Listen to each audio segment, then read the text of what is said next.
LLB Studies and Inspiring Facts in Life in Telugu language is the topic for today. This is general lecture to enlighten my students friends who have joined LLB course in various centers of legal education in India. This topic I will upload in English tomorrow. So in this lecture I want to give basic guidelines to my students who have joined LLB course right from private unaided college to the most prestigious institutions of legal studies. Dear friends, ఈరోజు నేను ఒక ముఖ్యమైనటువంటి general lecture తెలుగులో చెప్తున్నాను. ఈరోజు రేపు ఇదే topic ఇంగ్లీష్లోకి translate చేసి చెప్తాను. ఈ లెక్చర్ యొక్క ఉద్దేశం ఏమిటంటే, మీరు లా చేసేటప్పుడు ఏ విధంగా మీ యొక్క అకాడమిక్ కెరీర్ని ప్రమోట్ చేయాలి అనే ఉద్దేశాన్ని, మీకు అనేక రకాలుగా ధైర్యాన్ని కలుగజేసి ఇన్స్పిరేషన్ని కలుగజేయాలనే ఉద్దేశంతో ఈరోజు ఈ క్లాసు చెప్తున్నాను. ఇదే క్లాసు సీనియర్స్ కూడా వినొచ్చు. మీకు మొదటే చెప్పాను, నేను సబ్జెక్ట్ మీద చెప్పే క్లాసుల కంటే జనరల్ లెక్చర్స్ చాలా ముఖ్యంగా ట్రీట్ చేసి ఫాలో అవ్వండి. ఎందుకంటే సబ్జెక్ట్ మనకి ఏ విధంగానే ఏ పుస్తకం చదువుకున్నా మనకి తెలుస్తుంది, క్లాస్లో టీచర్ చెప్తారు. కాబట్టి మనకి ఈ కొన్ని ముఖ్యమైన మాటల్ని చెప్పడానికి టీచర్స్కి క్లాస్లో టైం సరిపోదు. అందుచేత నేను ప్రత్యేకంగా కొన్ని విషయాల్ని నా లైఫ్లో ఉన్న అనుభవాన్ని బట్టి మీకు చెప్పాలనుకుంటున్నాను. ఈ సందర్భంగా యాజ్ ఏ స్టూడెంట్గా, టీచర్గా, ప్రొఫెసర్గా, ప్రిన్సిపాల్గా నేను ఫిజికల్గా, ప్రాక్టికల్గా విట్నెస్ చేసినటువంటి సిచ్యుయేషన్స్ కూడా మీకు చెప్పి, మీకు ఒక రకమైనటువంటి ధైర్యాన్ని, ఈ లా కోర్సు యొక్క గ్రేట్నెస్ని మీకు చెప్పి, మీరు మంచి ఇన్స్పిరేషన్తో ఈ LLB కోర్సు విజయవంతంగా కంటిన్యూ చేయాలనే ఉద్దేశంతో ఈ క్లాసు తీసుకుంటున్నాను. అయితే మనకి మొట్టమొదటిసారిగా 12th స్టాండర్డ్ ఇంటర్ అయిన తర్వాత చాలా వరకు మెజారిటీ స్టూడెంట్స్ మెడికల్, ఇంజనీరింగు ఇలా రకరకాల కోర్సెస్లో ట్రై చేస్తారు. అంటే ఆ కోర్సెస్ మనకి మా ప్రాస్పెక్ట్స్ ఎక్కువగా ఉంటాయని, అంతా చుట్టూ తిరిగి ఎక్కడా సీట్ రాకపోతే లాలో చేరిన వాళ్ళు కొంతమంది, ఈ విధంగా లాలో చేరాము, మెడికల్ వస్తే బాగున్ను, ఇంజనీరింగ్ వస్తే బాగున్ను, ఇందులో చేరాము అని అసంతృప్తిగా చేరేవాళ్ళు కొంతమంది ఉంటారు. అయితే మనకి ఒకప్పుడు లా కోర్సు నేను 1777లో ఆంధ్ర యూనివర్సిటీలో లాలో జాయిన్ అయ్యాను. అప్పటికి law course national law schools అంటూ ఏమీ రాలేదు. ఈ మధ్యకాలంలో మొట్టమొదటిసారిగా 1986లో national law school of India university అనే యూనివర్సిటీని under the stewardship auspicious of then NR Madhav Menon garu from Kerala, ఆయన యొక్క నేతృత్వంలో ఫస్ట్ నేషనల్ లా స్కూలు బెంగళూరులో స్టార్ట్ అయింది. మొదట బెంగళూరు క్యాంపస్లో, యూనివర్సిటీ క్యాంపస్లో స్టార్ట్ చేసి, తర్వాత ఇండిపెండెంట్ క్యాంపస్ నాగర్బావి, తర్వాత అదే లా స్కూల్ ఇప్పుడు నెంబర్ 1 ఇండియన్ లా స్కూల్గా ఉంది. ఈ సందర్భంగా ఒకప్పుడు ఈ national law schools prestigious institutions of legal studies లేకముందు లీగల్ ఎడ్యుకేషను ఒక రకంగా నెగ్లెక్టెడ్, చాలా సందర్భాల్లో నెగ్లెక్ట్ చేయబడిందని కూడా చెప్పచ్చు.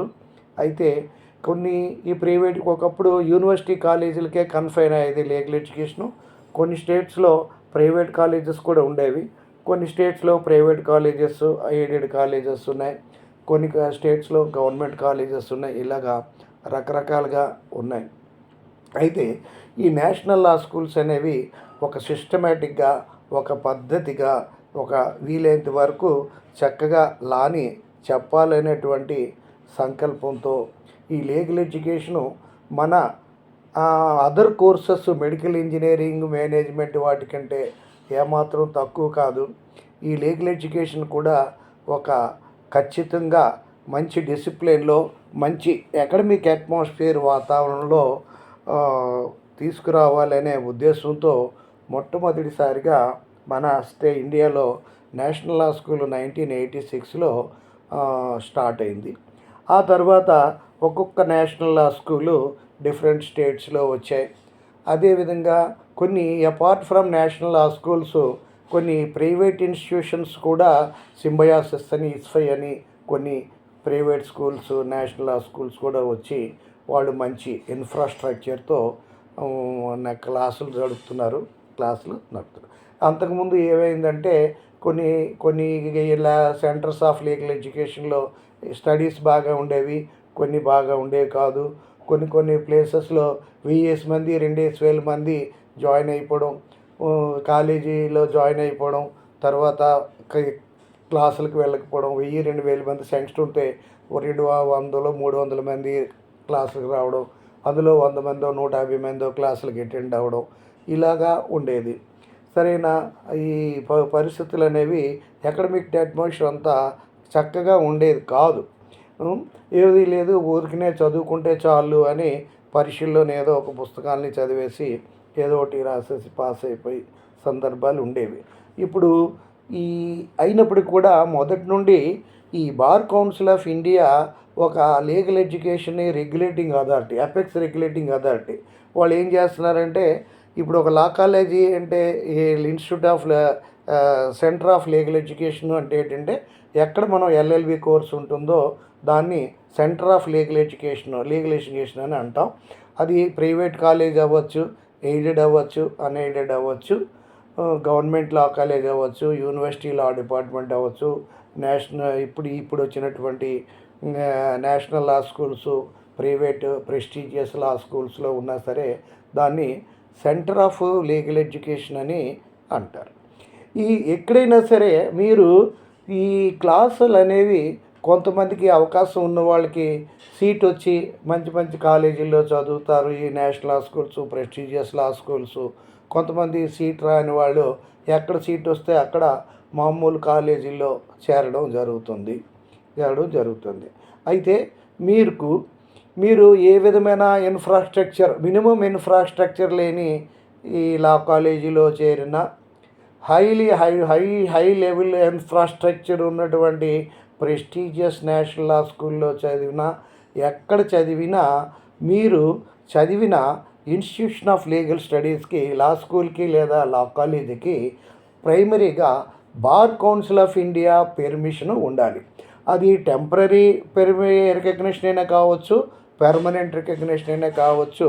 For that particular academic year admissions జరిగిన దానికి మీకు ప్రత్యేకంగా ఒకసారి అడ్మిషన్స్ అయితే ఫైనల్ ఇయర్ వరకు వచ్చే విధంగా ఆ రికగ్నిషను లా కాలేజెస్కి కానీ ఏదైనా లా కాలేజ్ అయినా, యూనివర్సిటీ ఫ్యాకల్టీ అయినా, ఏదైనా సరే bar council of India legal education impart చేసేటువంటి ఏ కాలేజీకైనా bar council of India affiliation ఉండాలి. అది అంతే, రికగ్నిషన్ ఉండాలి.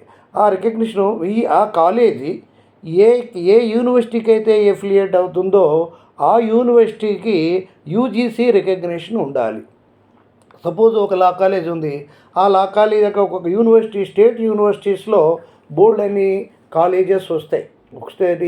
అన్ని arts colleges, commerce colleges, science colleges, లా కాలేజెస్ అని అలాగే ఉంటాయి. అయితే చెన్నైలో మాత్రం డైరెక్టర్ ఆఫ్ లీగల్ స్టడీస్ అని లా కాలేజెస్ అన్నీ ఒక లా యూనివర్సిటీ పరిధిలోకి వస్తాయి తప్ప మిగతా ఏంటంటే ఈ ప్రతి ఒక్కొక్క యూనివర్సిటీ పరిధిలో కొన్ని కాలేజెస్ ఉంటాయి. ఇప్పుడు నేషనల్ లా యూనివర్సిటీస్ అన్నిటి కూడా అక్కడ ఉండేది ఒక్క లా కాలేజీకే ఎల్ఎల్బి, ఎల్ఎల్ఎం, పిహెచ్డి ఆ కోర్సెస్ వరకు పరిమితం అవుతుంది. అది దాటి వేరే విధంగా ఉండదు. ఆ హెడ్ని వైస్ ఛాన్సలర్ అని అంటారు. వైస్ ఛాన్సలర్ స్టేటస్ ఇచ్చినప్పటికి కూడా ఒక ఇన్స్టిట్యూషన్ హెడ్గా, ఒక డైరెక్టర్గానో, ఒక ప్రిన్సిపాల్ లాగే ప్రాక్టికల్గా వర్క్ ఉంటుంది. ఇక్కడ స్టేట్ యూనివర్సిటీస్ అంటే మనం Andhra university, Osmania university, Kakatiya university అట్లాంటివి. నాగార్జున యూనివర్సిటీ అంటే ఆ యూనివర్సిటీ పరిధిలో ఎన్నో కాలేజెస్ ఉంటాయి. ఎన్నో కాలేజెస్, అన్ని రకాల arts colleges, science colleges, commerce colleges, engineering colleges, ఇలాగా అనేక రకాల కాలేజెస్ ఉంటాయి. బట్ ఈ నేషనల్ లా స్కూల్ అంటే ఒక legal education to that particular ఇన్స్టిట్యూషన్కి ఈరోజు కన్ఫైన్ అయింది. ముందు ఏమైనా డెవలప్మెంట్స్ ఉండి ఆ ఏరియాలో ఉన్న లా కాలేజెస్ అన్నీ కూడా ఆ నేషనల్ లా స్కూల్ కంట్రోల్కి రావాలన్నటువంటి ప్రత్యేకమైన లెజిస్లేషన్స్ అంటూ ఏమైనా వస్తే తప్ప ఒక నేషనల్ లా స్కూల్ అనేది వస్తుంది. అయితే మీరు చేసేది ఏంటంటే, మీరు మీ యొక్క కెపాసిటీని బట్టి, మీ యొక్క ఫైనాన్షియల్ కెపాసిటీయే కావచ్చు, మాకు ఎంట్రన్స్ ఎగ్జామ్స్లో వచ్చినటువంటి మార్కుల స్టాండర్డ్ని బట్టి కావచ్చు, మీరు ఇక్కడ ఏ విధమైన ఇన్ఫ్రాస్ట్రక్చరు, టీచర్స్ లేని కాలేజీలో లా చేసినా, highly reputed, highly prestigious law స్కూల్లో సీట్ వచ్చినా, మీరు ఎక్కడ జాయిన్ అయినా సరే, మీరు ఆ యూనివర్సిటీ కండక్ట్ చేసేటువంటి ఎగ్జామ్లో పాస్ అయితే ఆ యూనివర్సిటీకి concern university ఎఫిలియేషను, national law schools అయితే అటానమీ, ఇండిపెండెంట్ అటానమీ ఉంటుంది. బార్ కౌన్సిల్ ఎఫిలియేషను, యూజీసీ రికగ్నిషన్ ఉన్నట్టయితే మీరు పాస్ అయిన లా డిగ్రీతో లోయెస్ట్ కోర్టు నుండి ఎపెక్స్ కోర్టు వరకు, అంటే సుప్రీం కోర్ట్ ఆఫ్ ఇండియా వరకు మీరు ఎక్కడైనా ప్రాక్టీస్ చేయొచ్చు. ఆ ప్రాక్టీస్ చేయడానికి ముందు కన్సర్న్ స్టేట్ బార్ కౌన్సిల్లో మీరు ఎన్రోల్ అయ్యి మీరు ప్రాక్టీస్ చేయొచ్చు. అందువల్ల మీరు ఆ కాలేజీలో ఆ లా స్కూల్లో సీట్ రాలే, ఈ లా స్కూల్లో సీట్ రాలేదు అని మీరు భయపడవలసిన అవసరం ఏమీ లేదు. కాబట్టి మనం ఎక్కడ చదివినా, ఏం చదివినా, ఇంజనీరింగ్ తీసుకోండి, ఏం తీసుకోండి, మన లక్ అనేది మనకి కొన్ని టాప్ పేరున్నటువంటి దీంట్లో కొంతమంది టీచర్స్ చెప్పలేకపోవచ్చు. కొంచెం తక్కువ పేరు, రెప్యుటేషన్ ఉన్నటువంటి ప్రెస్టీజియస్ స్కూల్లో ఎక్కువ మంది టీచర్స్ చెప్పొచ్చు. లేదంటే ఏమీ యొక్క నేషనల్ స్కూల్ కాకుండా యూనివర్సిటీ లా డిపార్ట్మెంట్ కావచ్చు, ఇన్ఫ్రాస్ట్రక్చర్ లేని ప్రైవేట్ కాలేజ్ కావచ్చు, మీకు కావాల్సింది అక్కడ ఉన్నటువంటి ఇన్ఫ్రాస్ట్రక్చర్లో ప్రైమరీ రిక్వైర్మెంట్ ఏంటంటే, మీకు టీచర్సు చక్కగా పాఠం చెప్పే టీచర్సు మీకు అర్థమయ్యే విధంగా ఉండేది అనేది మోస్ట్ ఇంపార్టెంట్ క్రైటీరియాగా మీరు తీసుకోండి. అయితే మీరు చేరినటువంటి కాలేజీలో అది మామూలు ఏమీ ఇన్ఫ్రాస్ట్రక్చర్, మినిమం ఇన్ఫ్రాస్ట్రక్చర్స్ ఏమి లా స్కూల్ అయినా సరే, హైలీ ప్రెస్టీజియస్ ఇన్ఫ్రాస్ట్రక్చర్ ఉన్న ఎక్స్ట్రాడినరీ ఇన్ఫ్రాస్ట్రక్చర్ ఉన్నటువంటి ప్రెస్టీజియస్ లా స్కూల్లో జాయిన్ అయినా సరే, మీకు సరైనటువంటి టీచర్స్ లేనప్పుడు అప్పుడు కూడా మీరు బాధపడిన అవసరం లేదు. అక్కడ టీచర్సు కొంతమంది ఎక్కడైనా సరే కొన్ని ప్లేసెస్లో మంచి టీచర్స్ ఎక్సలెంట్గా చెప్పేవాళ్ళు ఉంటారు. కొన్ని ప్లేసెస్లో టీచర్స్ ఎక్సలెంట్గా చెప్పేవాళ్ళు ఉండకపోవచ్చు. దానికి మీరేమీ కంగారు పడక్కర్లేదు. మన లా కోర్స్ అనేది మీకు బేసిక్గా ఇంగ్లీష్లో బాగా మాట్లాడగలిగి, ఇంగ్లీష్ చక్కగా రాయగలిగితే మీరు ఓన్గానే చదువుకొని మీరు మంచి రిజల్ట్ని సాధించగలుగుతారు. ఇది మీకు ఒకటి ముఖ్యమైనది. ఈరోజు మనకి కొన్ని కోర్సెస్కి కంపల్సరిగా టీచర్స్ ఉండాలి. ఒకప్పుడు నేను బీకామ్ చదివినప్పుడు ఒక state level university debate competitions అయినప్పుడు ఈ బీఏని కొన్ని కోర్సులు ఉండేవి. అప్పుడు ఆ రోజుల్లో టీచర్స్ అవసరమా లేదా అని పెద్ద డిబేట్ అయింది. ఎంఆర్ కాలేజ్ విజయనగరం 1977లో 100 days ఫంక్షన్ చేస్తే, 100 years ఫంక్షన్ చేస్తే అవసరం లేని వాళ్ళు ఉన్నారు, అవసరం ఉందన్నారు. అప్పుడు ఒక స్టూడెంటు అవసరం ఉండాలి, టీచర్స్ అవసరమే, టీచర్స్ లేకపోతే ఇప్పుడు ఆర్ట్స్ అంటే ఒకే చదివచ్చు, అదే సైన్స్ అంటే ప్రాక్టికల్లో ఏవైనా రకరకాల ప్రాక్టికల్ చేయాలన్నా, science, physics, chemistry, maths, physics, chemistry ఇట్లాంటివి చెప్పాలన్నా ఉండాలి. ఇంకా సింపుల్గా చెప్తే తప్పైతే క్షమించండి. మీరు బీఏని మనం ఓన్గా చదువుకోవచ్చు, తర్వాత లాని కూడా మనం ఓన్గానే చదువుకోవచ్చు ఒకప్పుడు. ఇప్పుడు వేరే రూల్స్ అవన్నీ అక్కడ ఇవి మూట్ కోర్టు అవన్నీ ఉండేవి. అవి ఫార్మల్గా నామినల్గానే ఉండేవి మేము చదివినప్పుడు. ఇప్పుడు పెద్ద పెద్ద స్కూల్స్ కాలేజెస్ వచ్చిన తర్వాత వాటిని కొంచెం సిస్టమేటిక్గా, కొంచెం హై లెవెల్గా, కొంచెం ఎఫెక్టివ్గా జరపవచ్చు. అయినప్పటికి కూడా అప్పుడు లేనప్పుడు కూడా ఈ ఈ మూట్ కోర్ట్ అబ్జర్వేషన్స్ అవన్నీ కూడా ఈరోజు కొన్ని ఇన్స్టిట్యూషన్స్లో సిస్టమేటిక్గా కరెక్ట్గా యాజ్ పర్ రూల్ చేస్తున్నారు. కొంత ఇన్స్టిట్యూషన్లో అంతంత మాత్రంగా చేస్తున్నారు. అక్కడ ఎగ్జామ్స్ వచ్చి రిజల్ట్ వచ్చిన తర్వాత బిఎల్ అంటూ డిగ్రీ చేతికి వచ్చిన తర్వాత వెంటనే కన్సర్న్ స్టేట్ బార్ కౌన్సిల్లో కానీ స్టేట్ బార్ కౌన్సిల్లో కానీ రిజిస్టర్ అయ్యి మీరు కోర్టుకి వెళ్ళడానికి మీకు అర్హులు. అయితే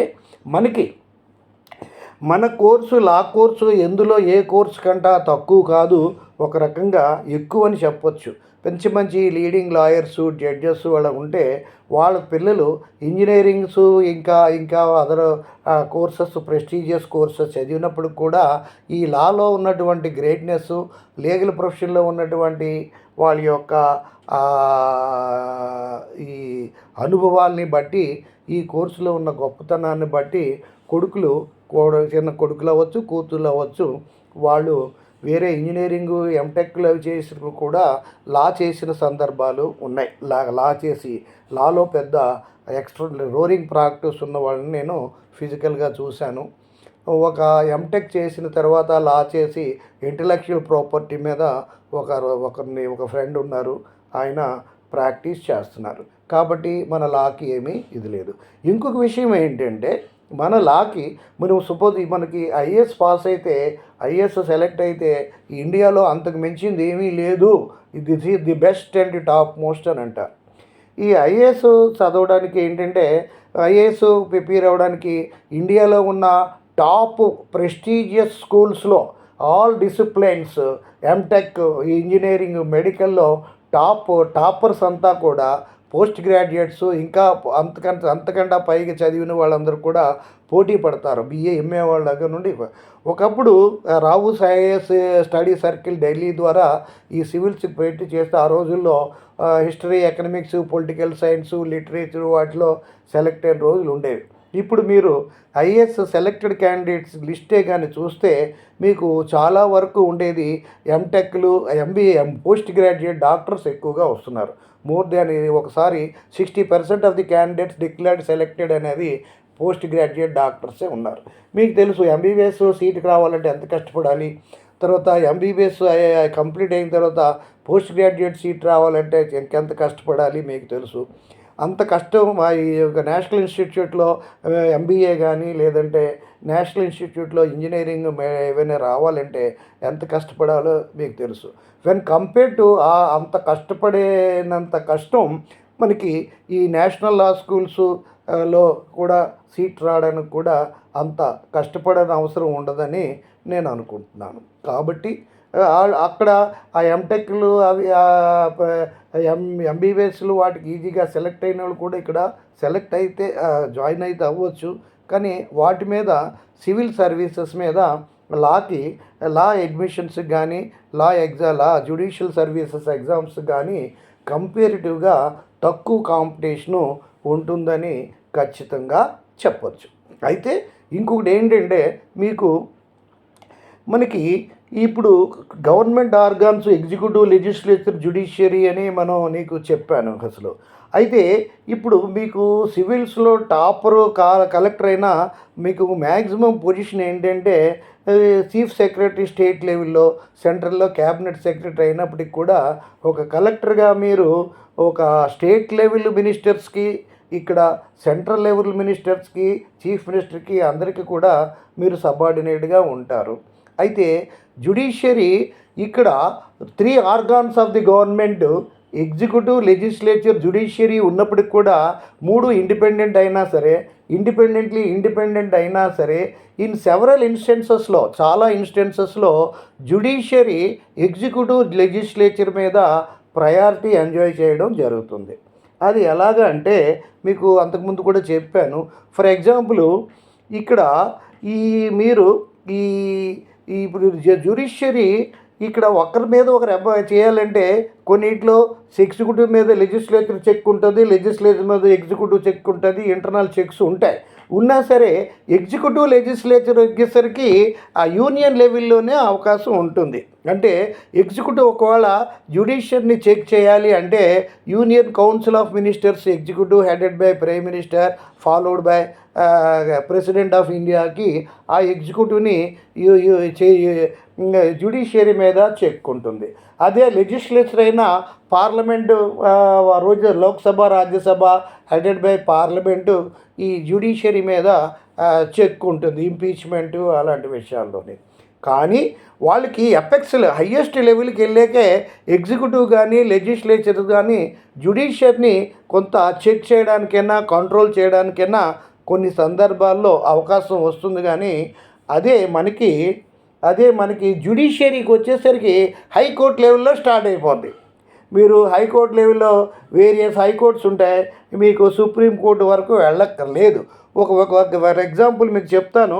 ఇక కాన్స్టిట్యూషనల్ మినిస్టరీ లేనప్పుడు ఫెయిల్ అయినప్పుడు ఒక స్టేట్లో పొలిటికల్ ఇన్స్టెబిలిటీ అయిందంటూ ఆ గవర్నర్గా రిపోర్ట్ ఇస్తే దానికి ప్రెసిడెంట్ రూల్ కోసం యూనియన్ క్యాబినెట్ మీట్ అయ్యి ప్రెసిడెంట్ రికమెండ్ చేసి president of India president rule emergency declare చేసి అక్కడ ప్రెసిడెంట్ రూలు డిక్లేర్ చేయాలంటే ఇక్కడ అన్యాయంగా మాకు వేరే గవర్నమెంట్ వేరే పార్టీ అని సెంట్రల్లో ఒక పార్టీ స్టేట్లో ఒక పార్టీ అని ఆ పక్షపాతంతో మాకు ప్రెసిడెంట్ రూల్ ఇది పెట్టారు, అదేనో ఏదో కారణం వల్ల లేకపోతే సేమ్ పార్టీ అయినా ఆ చీఫ్ మినిస్టర్ వల్ల ఏదో ఒక ఇంటర్నల్గా ఏది ఉందా జెన్యున్గా కావచ్చు, లేదంటే వేరే పార్షియాలిటీ కావచ్చు, ఏదో కారణంగా ఒక స్టేట్లో పొలిటికల్ ప్రెసిడెంట్ రూల్ అనేది పెట్టినప్పుడు అది ఆ హైకోర్టులోనే ఈ ప్రెసిడెంట్ చేసినటువంటి ప్రెసిడెంట్ రూలు అన్కాన్స్టిట్యూషనల్లీ ఛాలెంజ్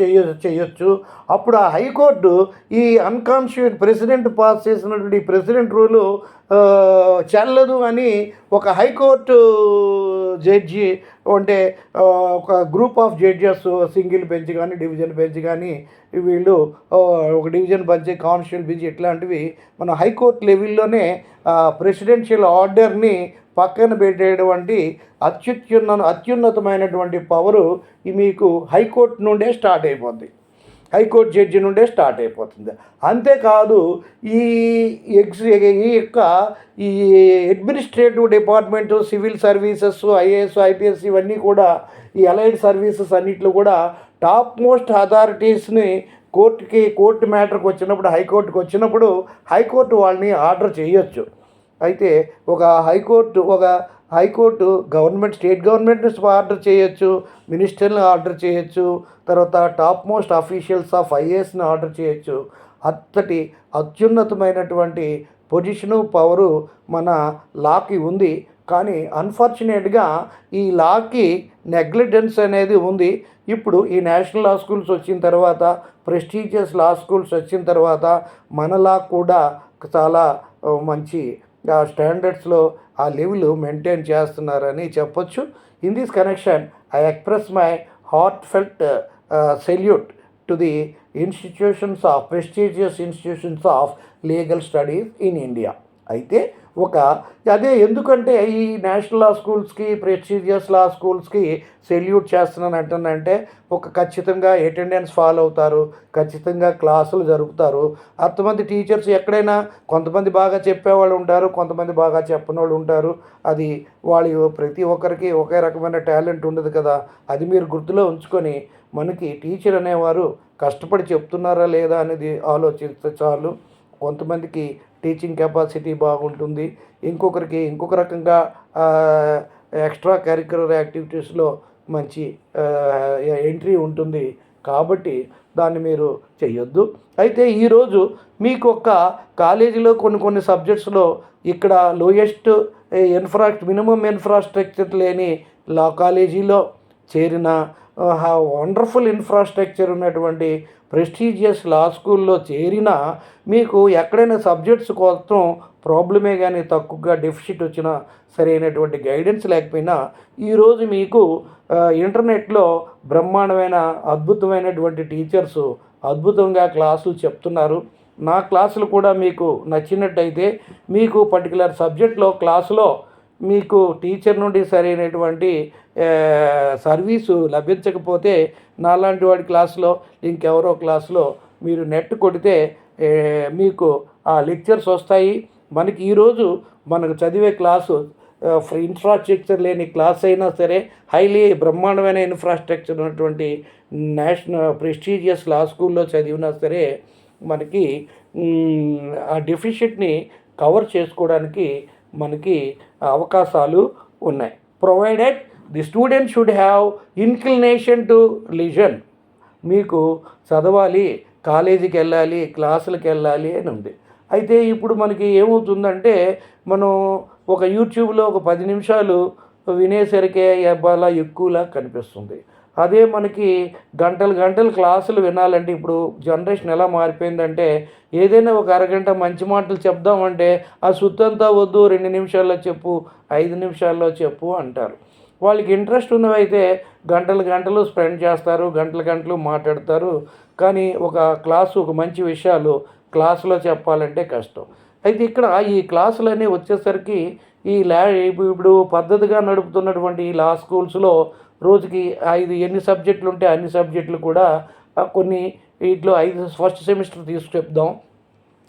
5 సబ్జెక్టులు ఉంటాయి. కొన్ని లా స్కూల్స్లో 6 సబ్జెక్ట్స్ ఉన్నాయి. ఈ ప్రెస్టీజియస్ స్కూల్స్లో నేను ఒక లా స్కూల్ చూశాను. ఈ ఫస్ట్ సెమిస్టర్ 5 సబ్జెక్టులు కూడా కాన్స్టిట్యూషన్ లా 1, ఫ్యామిలీ లా 1, తర్వాత touts with 2 enactments, motor vehicles act, consumer protection act, తర్వాత ఈ ఈ 5 సబ్జెక్టులు కాక ఫ్యామిలీలో 1 ఇవి ఉన్నాయి. అయితే ఈ 6 సబ్జెక్టులు ఉంటే మార్నింగ్ 3 సబ్జెక్టులు, లంచ్ బ్రేక్ తర్వాత ఒక 3 సబ్జెక్టులు చెప్తున్నారు. మేము చదివే రోజు నుండి ఎక్కడ చూసినా 3 అవర్సే క్లాసులు ఉండేవి. ఎందుకంటే 3 అవర్స్ దాటి ఉండలేకపోయేవారు. ఇప్పుడు ఎక్కడైనా సరే, ఎంత పెద్ద లా స్కూల్స్ అయినా సరే, మరి వాళ్ళు 5 క్లాసులు అంటే 5, 6 క్లాసులు అంటే 6 మార్నింగ్ అండ్ ఆఫ్టర్నూన్ జరుపుతున్నారు. కానీ అక్కడికి క్లాసులకు వెళ్ళకపోతే యాక్షన్ చాలా సీరియస్గా ఉంటుంది. కాబట్టి అక్కడ వాళ్ళకి స్టూడెంట్స్కి క్లాసులకు వెళ్ళడంలో వెళ్ళకపోవడానికి తగిన ఇండిపెండెన్స్ ఉండదని నేను అనుకుంటాను.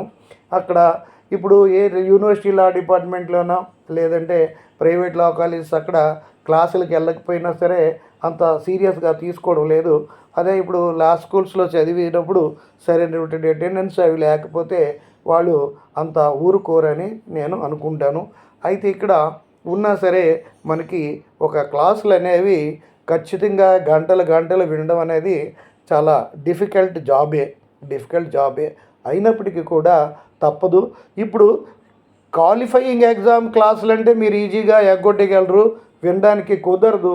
అదే కాంపిటేటివ్ ఎగ్జామ్కి వెళ్ళారనుకోండి, అక్కడ మీరు ఒక లక్షలు 1000 పెద్ద ఎక్కువ ఫీజు కడతారు. ఒక 6 మాసాలు సంవత్సరం కోచింగ్ ఇస్తారు. ఆ టైంలోనే మీకు అక్కడ కాంపిటీషన్ హాస్టల్లోనూ అక్కడ గ్రూప్ డిస్కషన్లో ఉంటుంది. అందరూ కూడా కొంతమంది మీకంటే బాగా చెప్పేవాళ్ళు ఉంటే, అతనికి మంచి నాలెడ్జ్ ఉందే, ఇతను బాగా ఈజీగా పోస్ట్ కొడతాడు, నేను కూడా చదవాలి అనేటువంటి కాంపిటేటివ్ స్పిరిట్ ఉంటుంది. అయితే క్వాలిఫైయింగ్ ఎగ్జామినేషన్కి మీరు నెగ్లెక్ట్ చేసినా పర్వాలేదు, కానీ కాంపిటేటివ్ ఎగ్జామ్కి మీరు నెగ్లెక్ట్ చేయడానికి వీలు లేదు. ఇక్కడ 3-4 క్వాలిఫైయింగ్ ఎగ్జామ్లో కాలేజీలో 3-4 గంటలు వినడానికి కూడా మీరు ఇంట్రెస్ట్ చూపకపోయినా పర్వాలేదు. మిగతా టైము మంచి ప్రెస్టీజియస్ స్కూల్స్ అయినా మీరు క్లాస్లో కూర్చొని ఏదో ఆలోచించుకొని వినలేక చేసినా మీకు చెల్లిపోతుంది. అక్కడ మీరు వింటున్నారా లేదనేది అక్కడ చూడరు. మీరు క్లాసులకు అటెండ్ అయ్యారా లేదా, క్లాసులో కూర్చున్నారా లేదని ఈ డిసిప్లిన్ మెయింటైన్ చేసిన స్కూల్స్లో కూడా ఉంటుంది. ఈ యొక్క బోరు పోవడానికి ఏవో యాక్టివిటీస్ అన్నీ ఈ ప్రెస్టీజియస్ స్కూల్స్లో చేస్తుంటారు. మూట్ కోర్ట్ కాంపిటీషన్ అని, సెమినార్లని, గ్రూప్ డిస్కషన్స్ అని రకరకాల యాక్టివిటీస్ చేసి మీకు ఈ అకాడమిక్ స్పిరిట్ని క్రియేట్ చేయడం జరుగుతుంది. అలాంటివి మనకి ఇక్కడ ఈ ఇన్ఫ్రాస్ట్రక్చర్ లేని కాలేజెస్లో మీకు ఉండవు. గవర్నమెంట్ ఎయిడెడ్ కాలేజెస్ అవ్వచ్చు, యూనివర్సిటీ డిపార్ట్మెంట్ కాలేజెస్ అవ్వచ్చు. కొన్ని దగ్గరలో బాగా జరుపుతారు, కొన్నింట్లో అంత బాగా జరపరు. మీకు ఏదైనా మీకు అల్టిమేట్గా చెప్పేది ఏమిటి అంటే, మీరు ఇన్ఫ్రాస్ట్రక్చర్ లేని మామూలు లా కాలేజీలో చదివినా, highly prestigious national law school, prestigious law స్కూల్లో జరిగిన మీరు చదివే లా డిగ్రీకి దేశం మొత్తం మీద ఉండే వాల్యూ ఒక్కటే. Provided bar council of India recognition ఉన్న కాలేజీలో చదవాలి. ఆ కాలేజీ అటానమస్ అయినా కావచ్చు యూజీసీ రికగ్నిషన్తో, లేదా university Andhra university, Nagarjuna university లాంటి యూనివర్సిటీ అయ్యి యూజీసీ రికగ్నైజ్డ్ యూనివర్సిటీ అయిన ఉండాలి. అప్పుడు మీరు 3 ఏళ్ళు 5 ఇయర్ కోర్స్ అయితే 5 ఇయర్సు, 3 ఇయర్స్ కోర్స్ అయితే 3 ఇయర్సు డిగ్రీ కంప్లీట్ చేసిన తర్వాత మీరు అడ్వకేట్గా ఎన్రోల్ అవ్వచ్చు. ఎన్రోల్ అయిన తర్వాత మీరు ప్రాక్టీస్ చేయడం, జ్యుడిషియల్ ఆఫీసర్ పోస్ట్కి ట్రై అవ్వడం జరుగుతుంది. అయితే ఈ మొదట ఈ జ్యుడిషియల్ ఆఫీసర్స్ ఎగ్జామ్ అనేది మేము చదివినప్పుడు బిఎల్ అయిన తర్వాత డైరెక్ట్గా అప్లై చేయడం, ఇంటర్వ్యూ ద్వారా సెలెక్షన్స్ ఉండేవి. తర్వాత కొన్నాళ్ళకి ఏం జరిగిందంటే ఈ జ్యుడిషియల్ ఆఫీసర్ ఎగ్జామ్కి సివిల్ జడ్జ్ జూనియర్, అప్పుడు మున్సిపల్ మేజిస్ట్రేట్ అనేవారు. అప్పుడు రిటర్న్ టెస్ట్ ఉండేది. ఆ రిటర్న్ టెస్ట్లో సెలెక్ట్ అయ్యేవాళ్ళు ఈ సివిల్ జడ్జెస్గా, అంటే డిస్ట్రిక్ట్ మున్సిపల్ మేజిస్ట్రేట్లుగా, జ్యుడిషియల్ ఆఫీసర్గా సెలెక్ట్ అయ్యేవారు. తర్వాత ఇన్ కోర్స్ ఆఫ్ టైం ఏంటంటే మనకి ఈ లా గ్రాడ్యుయేట్స్ పెరిగిపోవడం, కాంపిటీషన్ పెరిగిపోవడం వల్ల రిటర్న్ టెస్ట్ అంటే స్క్రీనింగ్ టెస్ట్ మొట్టమొదటిసారిగా 1981లో ఈ సివిల్ సర్వీసెస్కి స్క్రీనింగ్ టెస్ట్ అనేది వచ్చింది. అది బ్లాక్ పెన్సిల్తో రౌండ్ ఆఫ్ చేయడం అనేది మాకు మొట్టమొదటిసారిగా నేను ఆ ఎగ్జామ్కి అటెండ్ అయ్యాను మెడ్రాస్లో. అయితే ఆ సిస్టమ్ అప్పటి నుండి మొట్టమొదట సివిల్ సర్వీసెస్లో ఈ స్క్రీనింగ్ టెస్ట్ అనేది పెట్టారు. అంతకుముందు డైరెక్ట్గా అప్లై చేయడం, ఇంటర్వ్యూ అనేది ఉండేది. రిటర్న్ ఎగ్జామ్, ఇంటర్వ్యూస్ ఉండేవి ఐఏఎస్కి. తర్వాత మొట్టమొదటిసారిగా ఈ స్క్రీనింగ్ టెస్ట్ అనేది I think it was introduced in 1981లో నేను ఎంఎల్ చేసినప్పుడు వచ్చింది. నేను తిరుపతిలో చేస్తూ ఎంఎల్కి అపీర్ అయ్యాను. అయితే ఆ స్క్రీనింగ్ టెస్ట్లు ఇప్పుడు అన్ని ఎగ్జామ్స్ కూడా చాలా కాంపిటేటివ్ ఎగ్జామ్స్కి స్క్రీనింగ్ టెస్ట్లు వస్తున్నాయి. ఈ ఈ ఈ స్క్రీనింగ్ అంటే బిఎల్ అయిన వెంటనే 55% అంతా ఉంటే డైరెక్ట్గా ఈ సివిల్ జడ్జి జూనియర్ ఎగ్జామ్, ఇప్పుడు సివిల్ జడ్జి జూనియర్ డివిజన్ అన్నారు, ఒకప్పుడు డిస్ట్రిక్ట్ మున్సిఫ్ అని అన్నారు, మున్సిఫ్ మేజిస్ట్రేట్ అన్నారు. ఇవన్నీ కూడా ఈ యొక్క మున్సిఫ్ ఏంటి, మేజిస్ట్రేట్ ఏంటి, ఇవన్నీ కూడా సిఆర్పిసి క్లాసుల్లో చెప్పాను. మళ్ళీ ఈ సిఆర్పిసిని బిఎన్ఎస్ఎస్గా చెప్పినప్పుడు అవన్నీ కూడా మీకు డీటెయిల్డ్గా నేను చెప్తాను. అయితే ఇక్కడ నేను ఇప్పుడు నా యొక్క ముఖ్య ఉద్దేశం ఏంటంటే సుమారు 1 మంత్లోగా ఈ సబ్జెక్టులు అనేసరికి 35 సబ్జెక్టులు అనేసరికి ఈ క్లాసులో సివిల్ జడ్జెస్, డిస్ట్రిక్ట్ జడ్జెస్ని ఎగ్జామినేషన్ దృష్టిలో పెట్టుకొని చాలా డీటెయిల్గా చెప్పడం, చాలా డెప్త్గా చెప్పడం, ఒక్కోసారి నాకు వారం 10 రోజులు కూడా ఒక క్లాసుకి ప్రిపేర్ అవ్వడానికి సరిపోతుంది. కాబట్టి మీకు నేను చెప్పేది ఏంటంటే, నేను చెప్పే క్లాసుని నన్ను ఇగ్నోర్ చేయకండి. నేను ఇక్కడ ఈ క్లాసుల కోసం ప్రిపేర్ అయినంత కష్టంగా నేను ఎంత ప్రెస్టీజియస్ నేషనల్ స్కూల్లో టీచర్గా పనిచేసినా సరే అంత కష్టపడి చెప్పలేను. ఎందుకంటే రోజుకి 2-3 క్లాసులు 2-3 సబ్జెక్టుల మీద చెప్పాలి. హెడ్ ఆఫ్ ది ఇన్స్టిట్యూషన్ ఇచ్చే వర్క్ని అటెండ్ అవ్వాలి. ఇల్లు కానీ దూరంగా ఉంటే వెళ్ళి రావాలి. ఇన్ని ప్రాబ్లమ్స్ ఉంటాయి. ఇక్కడంటే ఒకే సబ్జెక్ట్ పట్టుకొని ఒకే క్లాస్ తర్వాత ఒక క్లాసు నిదానంగా చెప్తున్నాను కాబట్టి ఎంత చెప్పగలుగుతున్నాం. ఇది నాకు అన్ని సబ్జెక్టులో పుస్తకాలు రాశాను, అన్ని సబ్జెక్టులో పుస్తకాలు రాశాను, పాఠాలు చెప్పాను కనుక నేను మీకు ఈ వివరంగా చెప్పగలను. అంతేగాని నా క్లాసులు మీరు అండర్ ఎస్టిమేట్ చేసి తీసేవద్దు. ఎవరో కొందరికి జలసీకో దేనికో అన్నా సరే మీరు పట్టించుకోవద్దు. ఫర్ ఎగ్జాంపుల్ నేను చెప్తాను, ఇప్పుడు Indian evidence act 114A consent rape in rape కేసెస్లో కన్సెంట్ ప్రెజెంటా ఆబ్సెంట్ అన్న మీద ఒకటి చెప్తుంది. దాన్ని ఇప్పుడు భారతీయ సాక్ష్య అధినియంలో సెక్షన్ 120 అంటారు.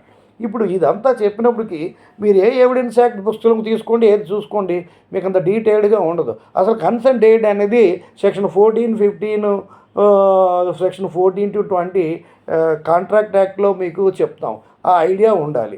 దాన్ని బ్రీఫ్గా చెప్పాలి. కన్సెంట్ ఏంటి, ఫ్రీ కన్సెంట్ ఏంటి అని చెప్పాలి. ఆ కన్సెంట్ లేకపోవడం ఏంటంటే 4 రకరకాల ఫ్లాస్ ఉన్నాయి. అవి చెప్పుకుంటాం. అవి చెప్పుకున్న తర్వాత రేపు ఏంటి 375, 376 రేపు ఉండేది. రేపు 375 డిఫైన్స్ దాంట్లో క్లాస్ 1 క్లాస్ 2 ఉండేది. తర్వాత 376లో ముందు రేపు పనిష్మెంట్ ఫర్ రేప్ చెప్పారు. మొదట్లో 10 సంవత్సరాలు మ్యాక్సిమం పనిష్మెంట్ ఉండేది. తర్వాత లైఫ్ ఇంప్రిజన్మెంట్ ఉండేది. ఈ లైఫ్ ఇంప్రిజన్మెంట్ మొదట 14 సంవత్సరాలు అన్నారు. కొన్ని కేసుల్లో 12 సంవత్సరాలు అన్నారు. మరికొన్ని కేసులో రేర్ కేసెస్లో 20 అన్నారు. ఇంకో నిర్భయ కేసు అవన్నీ వచ్చిన తర్వాత, నిర్భయ రేప్ కేసు జ్యోతి సింగ్ అది వచ్చిన తర్వాత, దాన్ని ఇంకా ఈ ఫాస్ట్ ట్రాక్ కోర్ట్ డెసిషన్ వచ్చిన తర్వాత, పోక్సో వచ్చిన తర్వాత లైఫ్ టైం అన్నారు. తర్వాత మైనర్కి జువెనైల్ హోమ్కి పంపించమన్నారు. తర్వాత ఈ జువెనైల్ కూడా ఉరి తీయాలని డిమాండ్ చేశారు. ఇలాంటి రకరకాల డెఫిమేట్స్. ఒక కస్టోడియల్ రేపు 1976లో A to D ఉండేవి.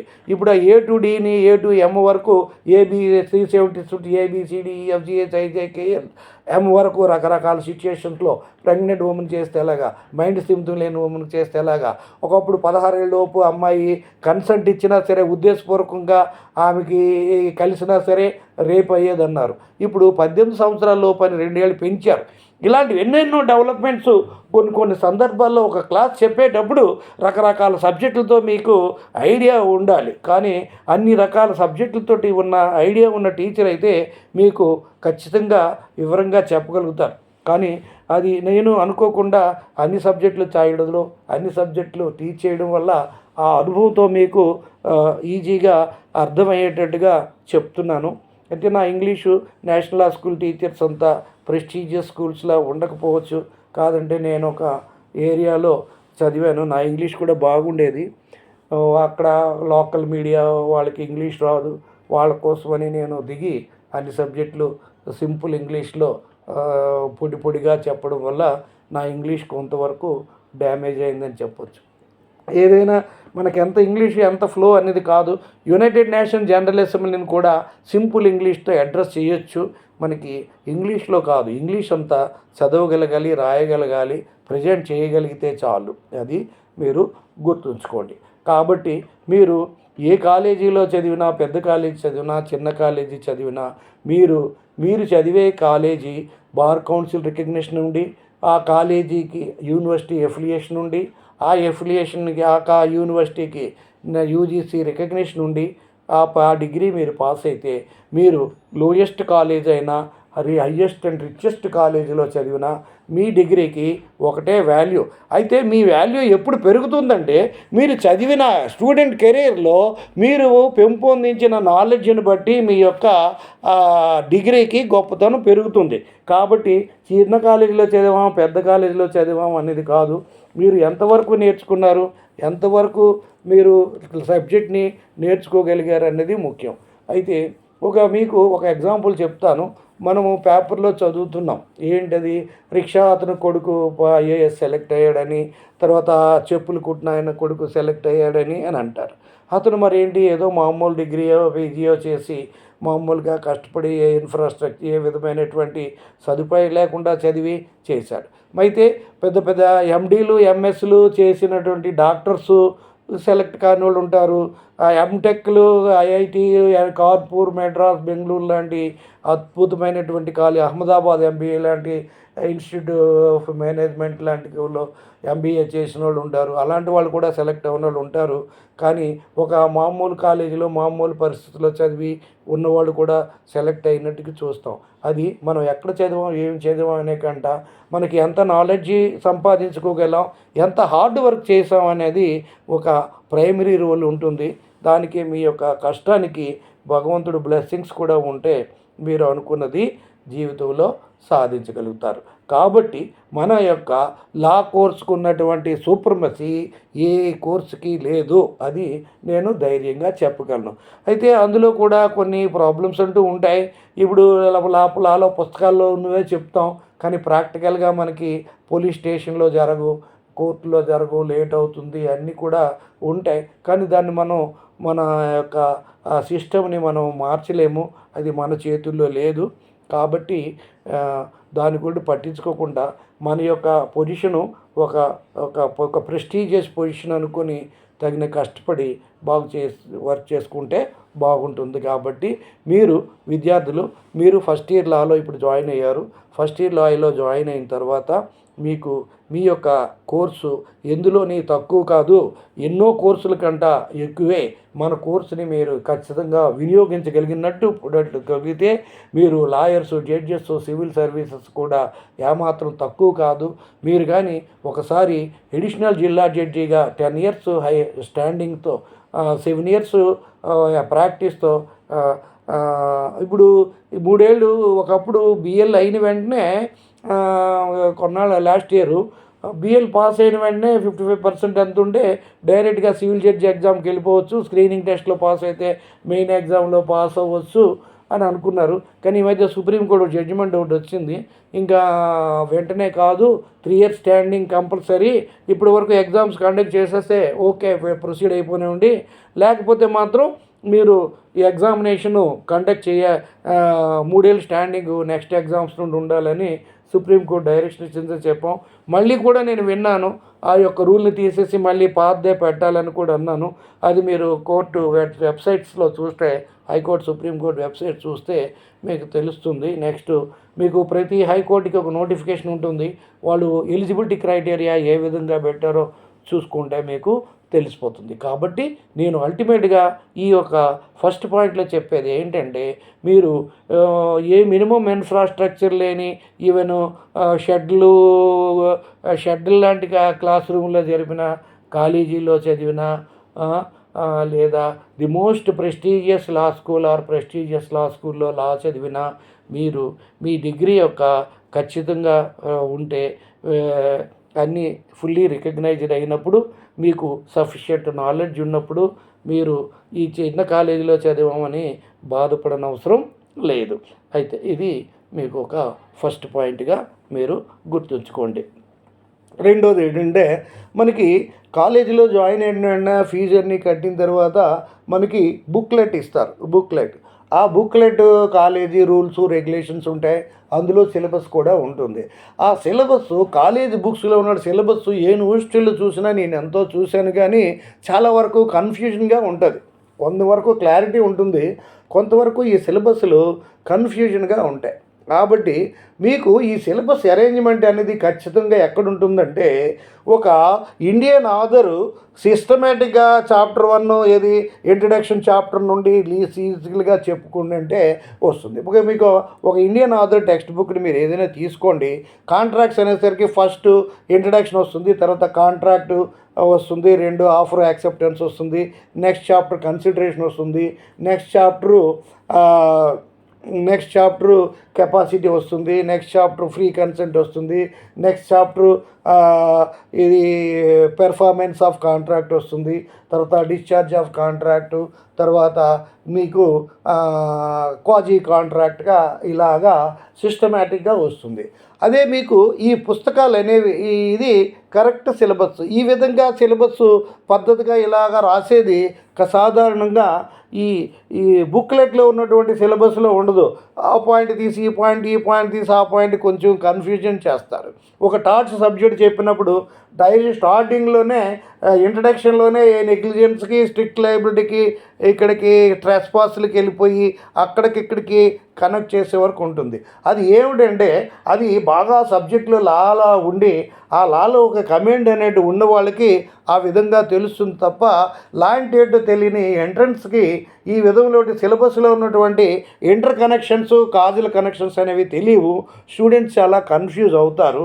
కాబట్టి మీరు ఆ సిలబస్లో ఏ విధంగా ఉన్నా మీకు సిస్టమేటిక్ టెక్స్ట్ బుక్ ఎలాగా ఉందో ఆ సిలబస్ ప్రకారం మీరు సిలబస్ని తయారు చేసుకోండి, సిలబస్ను ఫాలో అవ్వండి. అంతేకాకుండా ఈ ఒక స్టాండర్డ్ టెక్స్ట్ బుక్స్లో ఒక టాట్స్ అనుకొని అదే విధంగా ఐపీసీ, అదే విధంగా ఏ సబ్జెక్ట్ అయినా మీరు అదే కాన్స్టిట్యూషన్ అనుకోండి, మొదట కాన్స్టిట్యూషను ఇంట్రడక్షన్ వస్తుంది, హిస్టరీ, తర్వాత ఏంటంటే ఫీచర్స్ ఆఫ్ కాన్స్టిట్యూషన్ వస్తుంది, తర్వాత ఫెడరలిజం ఫీచర్స్ వస్తాయి, తర్వాత మీకు ఫీచర్స్ ఆఫ్ కాన్స్టిట్యూషన్ వస్తుంది, తర్వాత పార్లమెంట్, ఇలాగా పద్ధతిగా చాప్టర్ వైజ్గా వస్తుంది. అయితే ఇవి వాటి యొక్క సిలబస్నే మీరు ఫాలో అవ్వాలి. అయితే మీకు ఆ సిలబస్ అయిన వెంటనే మీకు ఈ బుక్ చదువు, ఆ బుక్ చదువు, ఈ బుక్ చదువు అని మీ లిస్ట్ ఆఫ్ బుక్స్ మీకు ఇస్తారు. ఇక్కడ లిస్ట్ ఆఫ్ బుక్స్ అనేసరికి ఏమైపోతుందంటే అక్కడ బ్రహ్మాండమైన స్టేటస్ మెయింటైన్ చేయాలి బుక్స్. ఏది కాన్స్టిట్యూషన్ అంటే హెచ్ఎం షేర్వాయ్ అంటారు, కోకార్ సుబ్బారావు కామెంటరీస్ అంటారు, తర్వాత డిడి వాసు ఇదంటారు అదంటారు, పెద్ద పెద్దవన్నీ అంటారు. నిజంగా తప్పైతే క్షమించండి.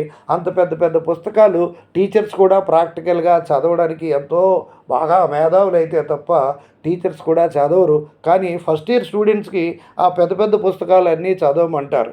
అయితే ఈరోజు పిల్లలు చాలా షార్ప్గా ఉన్నారు. గ్లోబల్ స్కూల్స్, ఇంటర్నేషనల్ స్కూల్స్లో చదివేవాళ్ళు, అటువంటి వాళ్ళకి ఆ స్టాండర్డ్ ఉండి నాలెడ్జీలు ఉన్నా సరే మీకు ఎగ్జామినేషన్కి వచ్చేటప్పటికి మీరు 100 పేజీల పుస్తకాలు చదవండి, 1000 పేజీల పుస్తకాలు చదవండి, ఎంత పెద్ద పెద్ద పుస్తకాలు చదవండి, మీరు గ్లోబల్ స్కూల్లో చదివి మీరు టీచర్లు ప్రొఫెసర్ల కంటే స్టాండర్డ్ ఉన్నవాడికైతే మీరు ఏ పుస్తకాలు చదివినా ఎంత చదివినా మీరు ఒక 100 పేజీలు వర్కింగ్ నోట్స్ రాసుకొని ఆ పరీక్షలో దాన్ని రిఫర్ చేయాలి. అయితే ఈ టెక్స్ట్ బుక్స్ అనేసరికి బేసిక్గా 2 రకాలుగా ఉంటాయి. ఒకటి చాప్టర్ వైజ్ బుక్స్ ఉంటాయి, కొంతమంది ఆథర్స్ రాస్తారు. 2 సెక్షన్ వైజ్ బుక్స్గా రాస్తారు. ఈ చాప్టర్ వైజ్ బుక్స్లో కూడా ఎక్కువ పేజెస్ ఉన్నా సరే, 100 పేజీల్లో ఉన్నా 1000 పేజీల్లో ఉన్నా మీకు ఎగ్జామినేషన్కి అనేసరికి ఒక కాన్సెప్ట్ అనేసరికి ఒక మీనింగ్ రాయాలి. ఆ మీనింగ్ దాని యొక్క ఆరిజిన్ లాటిన్ వర్డా ఫ్రెంచ్ వర్డ్ అనేది అది రాస్తాం. తర్వాత మీనింగ్ రాస్తాం, లిటరల్ మీనింగ్ రాస్తాం. తర్వాత దానికి డెఫినేషన్ ఉంటే 1-2 డెఫినేషన్స్, వేరియస్ ఆథర్స్ ఉంటే 1 or 2 బెస్ట్ ఆథర్స్ రాస్తాం. తర్వాత ఆ ఎనాక్ట్మెంట్లో ఆ డెఫినేషన్గా ఉన్నట్టయితే for example evidence section 3 evidence define చేస్తుంది, డాక్యుమెంట్ డిఫైన్ చేస్తుంది. అలాగే ఇంటర్ప్రిటేషన్ క్లాజులో ప్రతి ఎనాక్ట్మెంట్లో కూడా డెఫినేషన్స్ క్లాజ్ ఉంటుంది. ఆ డెఫినేషన్ ఏముంటే ఆ డెఫినేషన్ రాస్తాం. అది 1 or 2 అయితే ఐపీసీ అనుకోండి, crime definition of crime 1-2 authors రాయొచ్చు. అదే ఐపీసీ ప్రకారం డెఫినేషన్, సిఆర్పిసి ప్రకారం డెఫినేషన్ ఉంటుంది. ఇలాగ కొన్ని పుస్తకాల్లో ఈ ఐపీసీ క్రైమ్ మీద డెఫినేషను ఒక 100 ఉంటాయి. ఆ 100 డెఫినేషన్లు కొన్ని పెద్ద పెద్ద పుస్తకాలు ఉంటాయి. ఆ పెద్ద పుస్తకాలు అన్ని డెఫినేషన్ చదివితే మీరు ఒక్కసారి నావల్ రీడింగ్ ఇచ్చి ఏ డెఫినేషన్ ఎలాగుందో మీరు తెలుసుకోగలుగుతారు. కానీ అవన్నీ తెలుసుకొని బట్టి పరీక్షలో రాస్తే మీరు పరీక్షలో ఒకే ఒక క్వశ్చన్ కూడా పూర్తిగా రాయలేరు. This is confirm. కాబట్టి అలాగే ఇప్పుడు కేసులు ఉన్నాయి. ఇప్పుడు ఒక డయింగ్ డిక్లరేషన్ ఉంటుంది. ఇప్పుడు సెక్షన్ వైజ్గా వచ్చినప్పుడు మీకు ఈ కొన్ని సబ్జెక్టులు కోడిఫైడ్, కొన్ని సబ్జెక్టులు అన్కోడిఫైడ్. కోడిఫైడ్ అంటే ఏంటంటే ఒక యాక్ట్ ఎనాక్ట్మెంట్ రూపంలో ఉంటుంది. అంటే ఇండియన్ ఎవిడెన్స్ యాక్ట్, ఇప్పుడు భారతీయ సాక్ష్య అధినియం, ఇండియన్ పీనల్ కోడ్ ఒకప్పుడు, ఇప్పుడు భారతీయ న్యాయ సంహిత, ఒకప్పుడు the code of criminal procedure, ఇప్పుడు దాన్నే ఇప్పుడు భారతీయ నాగరిక సురక్షా సంహిత అన్నారు. ది కాన్స్టిట్యూషన్ ఆఫ్ ఇండియా, ఇవి కోడిఫైడ్. అందులో ఆ యాక్ట్లో సెక్షన్స్ లేదా ఆర్టికల్స్, ఒక కాన్స్టిట్యూషన్కి ఆర్టికల్స్ యూజ్ చేస్తాం, మిగతా అన్ని ఎనాక్ట్మెంట్స్కి కూడా యాక్ట్స్కి కూడా సెక్షన్స్గా యూజ్ చేస్తాం. ఇందులో మీకు యాక్టు, ఎనాక్ట్మెంటు, లెజిస్లేషను, ఇవన్నీ స్టాట్యూట్ ఇవన్నీ కూడా ఉన్నాయి. ఇవి ఐడెంటికల్గా ఒకటే మీనింగ్.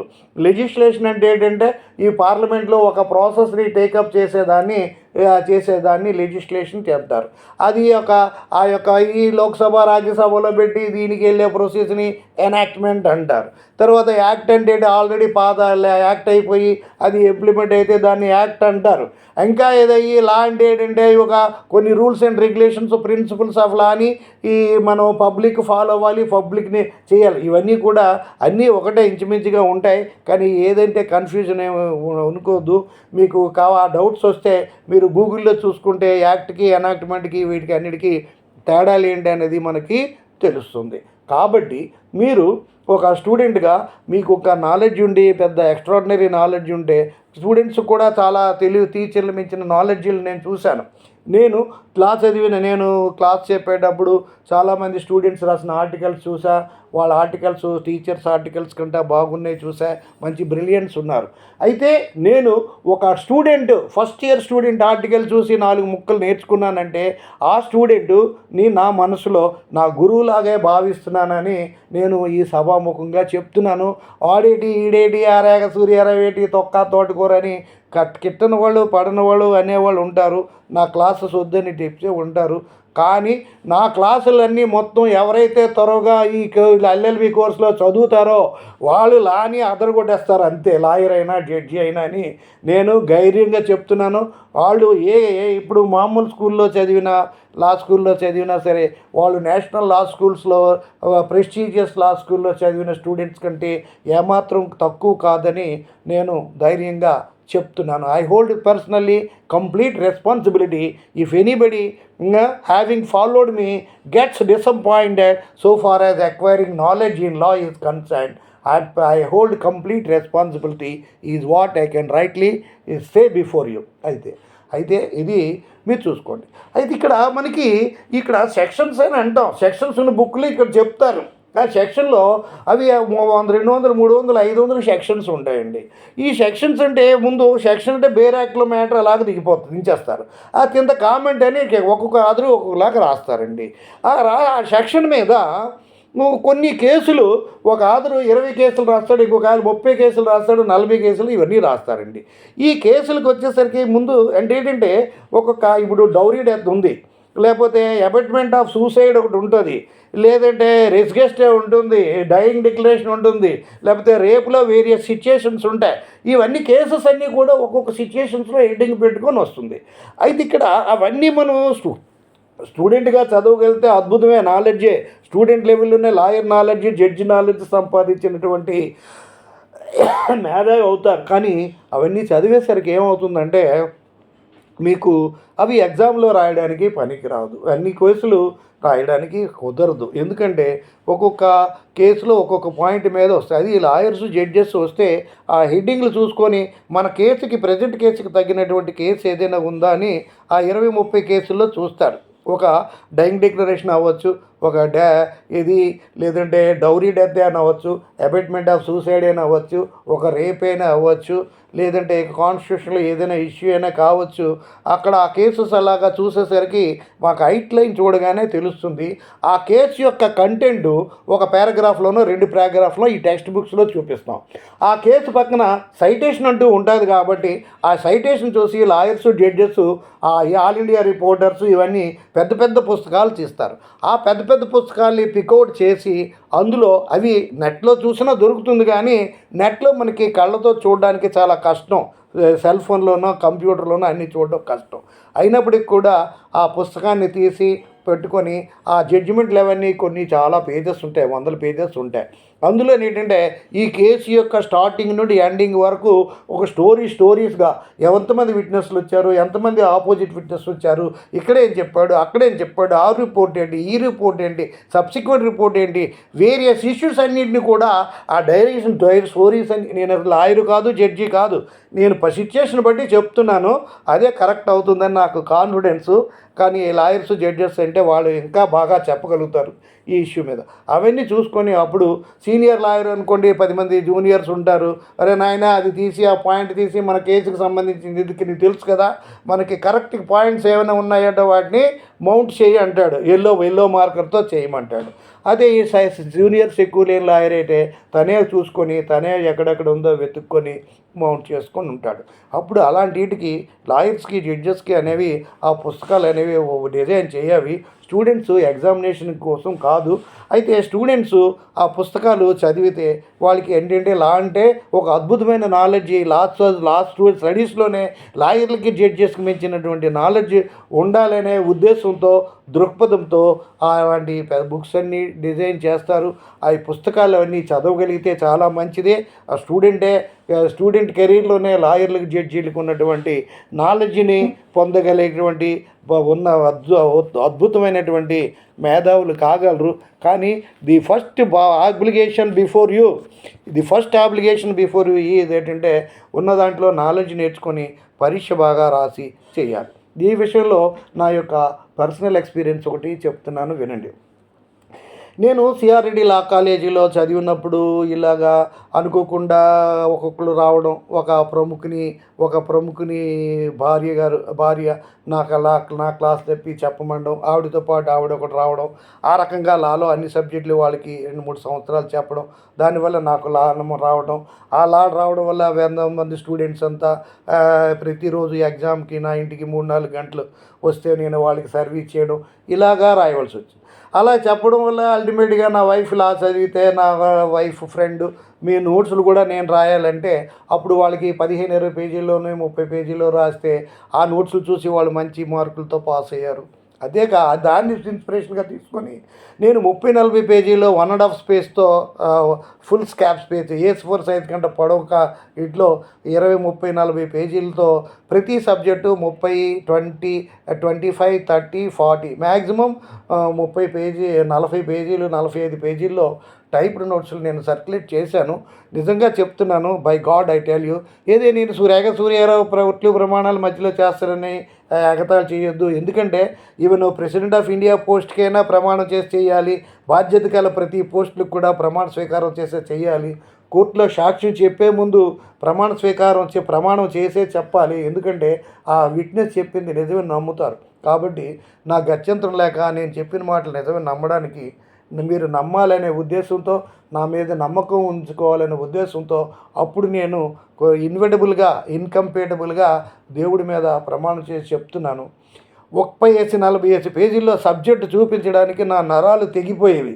నేను ఎంత కష్టపడ్డానో నాకు ఆ రోజుల్లో నాకు సరైన అన్ఎయిడెడ్ ప్రైవేట్ కాలేజీలో జీతాలు తక్కువగా ఉండి మేము 1/4 శాలరీలు కాటికి పనిచేసినప్పుడు వీటి వల్ల 10 రూపాయలు వస్తుందనే దేనికో వాళ్ళకి ఎంత కష్టపడి హార్డ్ లేబర్ చేశాను. మా కాలేజీ మొత్తం మీద అందరు టీచర్స్ కంటే నేనే ఎంత ఎక్కువగా ఈ హార్డ్ లేబర్ చేసి పుస్తకాలు రాశాను. అవి స్టూడెంట్స్ అంతా ఫాలో అయ్యేవారు. ఆ 30-40 పేజీలు రాయడానికే పెద్ద కష్టపడేవారు. అది కూడా కష్టంగా ఫీల్ ఉండేవారు. నేను లీగల్ థియరీలో జస్ట్ 19 పేజెస్లో రాసి ముందు రైట్స్ డ్యూటీస్ కొరిలేటివ్ రాసా. తర్వాత రెండోది పర్సన్ అనమాట, లీగల్ పర్సను, డెడ్ పర్సను, అన్బోర్ను, ఇలాగా రెండో టాపిక్. మూడో టాపిక్ వచ్చేసరికి సోర్సెస్ ఆఫ్ లా. నాలుగో టాపిక్ వచ్చేసరికి ఈ స్కూల్స్. ఇలాగా నెక్స్ట్ లైబిలిటీ. ఇలాగా మోస్ట్ ఇంపార్టెంట్ టాపిక్స్ని పికౌట్ చేసి నేను 19 పేజెస్లో లీగల్ థియరీ రాసి కింద అండర్టేకింగ్ కూడా ఇచ్చాను. ఈ మెటీరియల్ ఎగ్జామ్కి సక్సెస్, కాకపోతే ఐ హోల్డ్ కంప్లీట్ రెస్పాన్సిబిలిటీ అని నోట్స్లోనే సంతకం పెట్టి కూడా సర్క్యులేట్ చేశాను. మన స్టూడెంట్స్ కాకుండా వేరియస్ కాలేజెస్కు స్టేట్ వైడ్గా నేను పంపించాలని ఆ జెరాక్స్ అతను ఇచ్చేటువంటి డిస్కౌంట్ వేరే షాపులకి ఇచ్చేస్తే వాళ్ళు కొన్ని బ్యాడ్ డెట్స్ కూడా అయ్యి నష్టం కూడా నాకు వచ్చినా నేను పట్టించుకోలేదు. మన సర్వీస్ అనేది నలుగురికి ఉపయోగపడాలని నేను ఆలోచించాను. అంతేకాకుండా ఆ ప్రాసెస్లో నేను హైదరాబాద్ ఏషియా హౌస్ కూడా నా నోట్స్లు మీకు ప్రొవైడ్ చేస్తాను, సర్క్యులేట్ చేయంటే. అతను సునీల్ గోగి అనేది ప్రొపరేటర్, నేనే ప్రింట్ చేస్తాం, డెవలప్ చేసి ఇవ్వండి అంటే ఒక్కొక్కటి మినిమం ఇంటలెక్చువల్ లేబర్ ఛార్జెస్కి నేను ఆ బుక్స్ అన్నీ ఒక్కొక్కటి ఇస్తే అతను కంట్రీ వైడ్గా అవుట్ సైడ్ కంట్రీ చేసి తను నా బుక్స్ని బాగా వేల లక్షల సర్క్యులేషన్ తీసుకొచ్చి నన్ను ఈరోజు ఈ స్టేజ్లో నిలబెట్టడం జరిగింది. కాబట్టి నేను ఏ వర్క్ చేసినా సరే నేను చాలా సీరియస్గా, చాలా కష్టపడి గుడ్డులా కష్టపడతాను. అంతవరకు నేను నమ్మండి. నా యొక్క వర్క్స్ విన్నంత మాత్రాన మీరు ఎవడో చెప్తాడు రేఖ సూర్యారావు వినకండి, చదవకండి, గిడిపోతారు అన్న రకాలు కూడా ఉన్నారు. నేను మాత్రం చాలా సిన్సియర్గా, హానెస్ట్గా హార్డ్ వర్క్ చేస్తాను. నా అంత కష్టపడేవాళ్ళు చాలా తక్కువగా ఉంటారని కూడా నేను ధైర్యంగా చెప్తున్నాను. క్లాసే కావచ్చు, ఏదైనా ఈ వర్క్ చేయాల్సిన వల్ల నాకు ₹1 కూడా రాదు. ఎప్పుడో ఒక 6 మాసాలకు 8 మాసాలకు ఒక $100 వస్తే అవి నేను పూర్ పీపుల్కి వచ్చేవి 100,000, నేను ఇచ్చేవి లక్షలు కూడా ఉంటాయి. అంతే, నాకు ఒక దమ్మిడి కూడా అక్కర్లేదు. మాకు భగవంతుడి సాక్షిగా నేను కొన్నాళ్ళు 5-6 ఏళ్ళైనా కనీసం ఆరోగ్యంగా బతకాలని కోరుకునేది నా పిల్లల కోసం కానీ ఎవరి కోసం కాదు. ఈ లాలో అన్ని ముఖ్యమైనటువంటి సబ్జెక్టులన్నీ మొత్తం రిలీజ్ చేసేసి వెళ్ళిపోవాలనేదే నా కోరిక. అంతే, అంతకు మించి మనం ఏమి ఉండదు. మనము ఏవి చేసినా సరే ఏది ఆశించొద్దు. ఏ అనే అతను బిని 100% కంటే ఎక్కువ ప్రేమిస్తాడు, కానీ బి అనే అతను ఏని 100% ప్రేమించాలని గ్యారంటీ లేదు. 100% ప్రేమించడం అనేది ఏ వాడి క్యారెక్టరు, 10% కూడా ప్రేమించకపోవడం అనేది బి క్యారెక్టరు. అప్పుడు ఆ బి ఏమంటాడు, నేను 100% నీకు ప్రేమిస్తే నువ్వు 10% కూడా ప్రేమించబడంటే నాకు అది నా క్యారెక్టరు, నేను 10% ప్రేమిస్తాను, 5% నేను ఎవడు ప్రేమించమన్నాడు, 100% ప్రేమిస్తే ప్రేమించు అంటే ప్రేమగా చూడు, లేకపోతే మానే, నేను ఎవడు ప్రేమించమన్నాడు అంటాడు. అలాగే ఒకరికి మీరైనా ఒకరికి నేను పిలిస్తే అతను నువ్వు అంటే అదేంటైనా నువ్వు మీరు అని పిలిస్తే చిన్నవాడు, నాకంటే చిన్నవాడు నువ్వు అంటున్నావు అంటే నేను అంతే అండి, నేను నువ్వే అంటాను, మీరు నాకు నువ్వే అనండి లేకపోతే ఒరే అనండి, వయసులో నాకేంటి ప్రాబ్లం అన్నాడు. కాబట్టి మనం ఏం చేసినా మనం ఏం గుర్తించుకునేవాడు ఎక్కడైనా ఎంతైనా గుర్తించుకుంటాడు. మనం ఏమి చేయింది, మనం ఒక 5% చేస్తే 100% చేసేవాడు ఉంటాడు. గుర్తింపు చేయనివాడు మనం ఎంత చేసినా వాడు ఏమీ చేయడు, మర్చిపోతాడు. మనం ఒకరి కోసం చేస్తారని ఏమీ అనుకోవద్దు. ఏదో ఒకటి మీరు చేసే ప్రతి మంచిని కూడా ఏ రూపంలో ఉన్న హిందూ అవ్వచ్చు, ముస్లిం అవ్వచ్చు, క్రిస్టియన్ అవ్వచ్చు, దేవుడు అనేవాడు పైనుండి చూస్తాడు. అది జరుగుతుంది. దేవుడు ఆ గుడ్డు ఎవడు పిచ్చి రేగ సూర్యారావు అంటారు, కానీ god is there, some supernatural power is there. ఎందుకంటే ఇప్పుడు 10,000 రూపాయలు ఇచ్చి వెంకటేశ్వర స్వామి దర్శనం చేసుకుంటున్నారు. మేము చదివేటప్పుడు 20 రూపాయలే స్పెషల్ దర్శనం. మేము ఎంఏలు చదివినప్పుడు ఏంటంటే భగవంతుడనే భక్తి. ఇప్పుడు తిరుపతి కొండకి దర్శనంకి వెళ్ళాలంటే చాలా కష్టం, భయం వేసేస్తుంది. మేము చదివేటప్పుడు 83లో ఒక లోకల్ టెంపుల్కి వెళ్ళినప్పుడు అప్పుడప్పుడు వెళ్ళిపోయేవాడిని లోకల్తో కలిసి ఎన్నోసార్లు. ఇప్పుడు తిరుపతి దర్శనంకి వెళ్ళాలంటే భయం వేస్తుంది. 10,000 టికెట్లు కూడా లాటరీలో వస్తాయి లేకపోతే లేదు.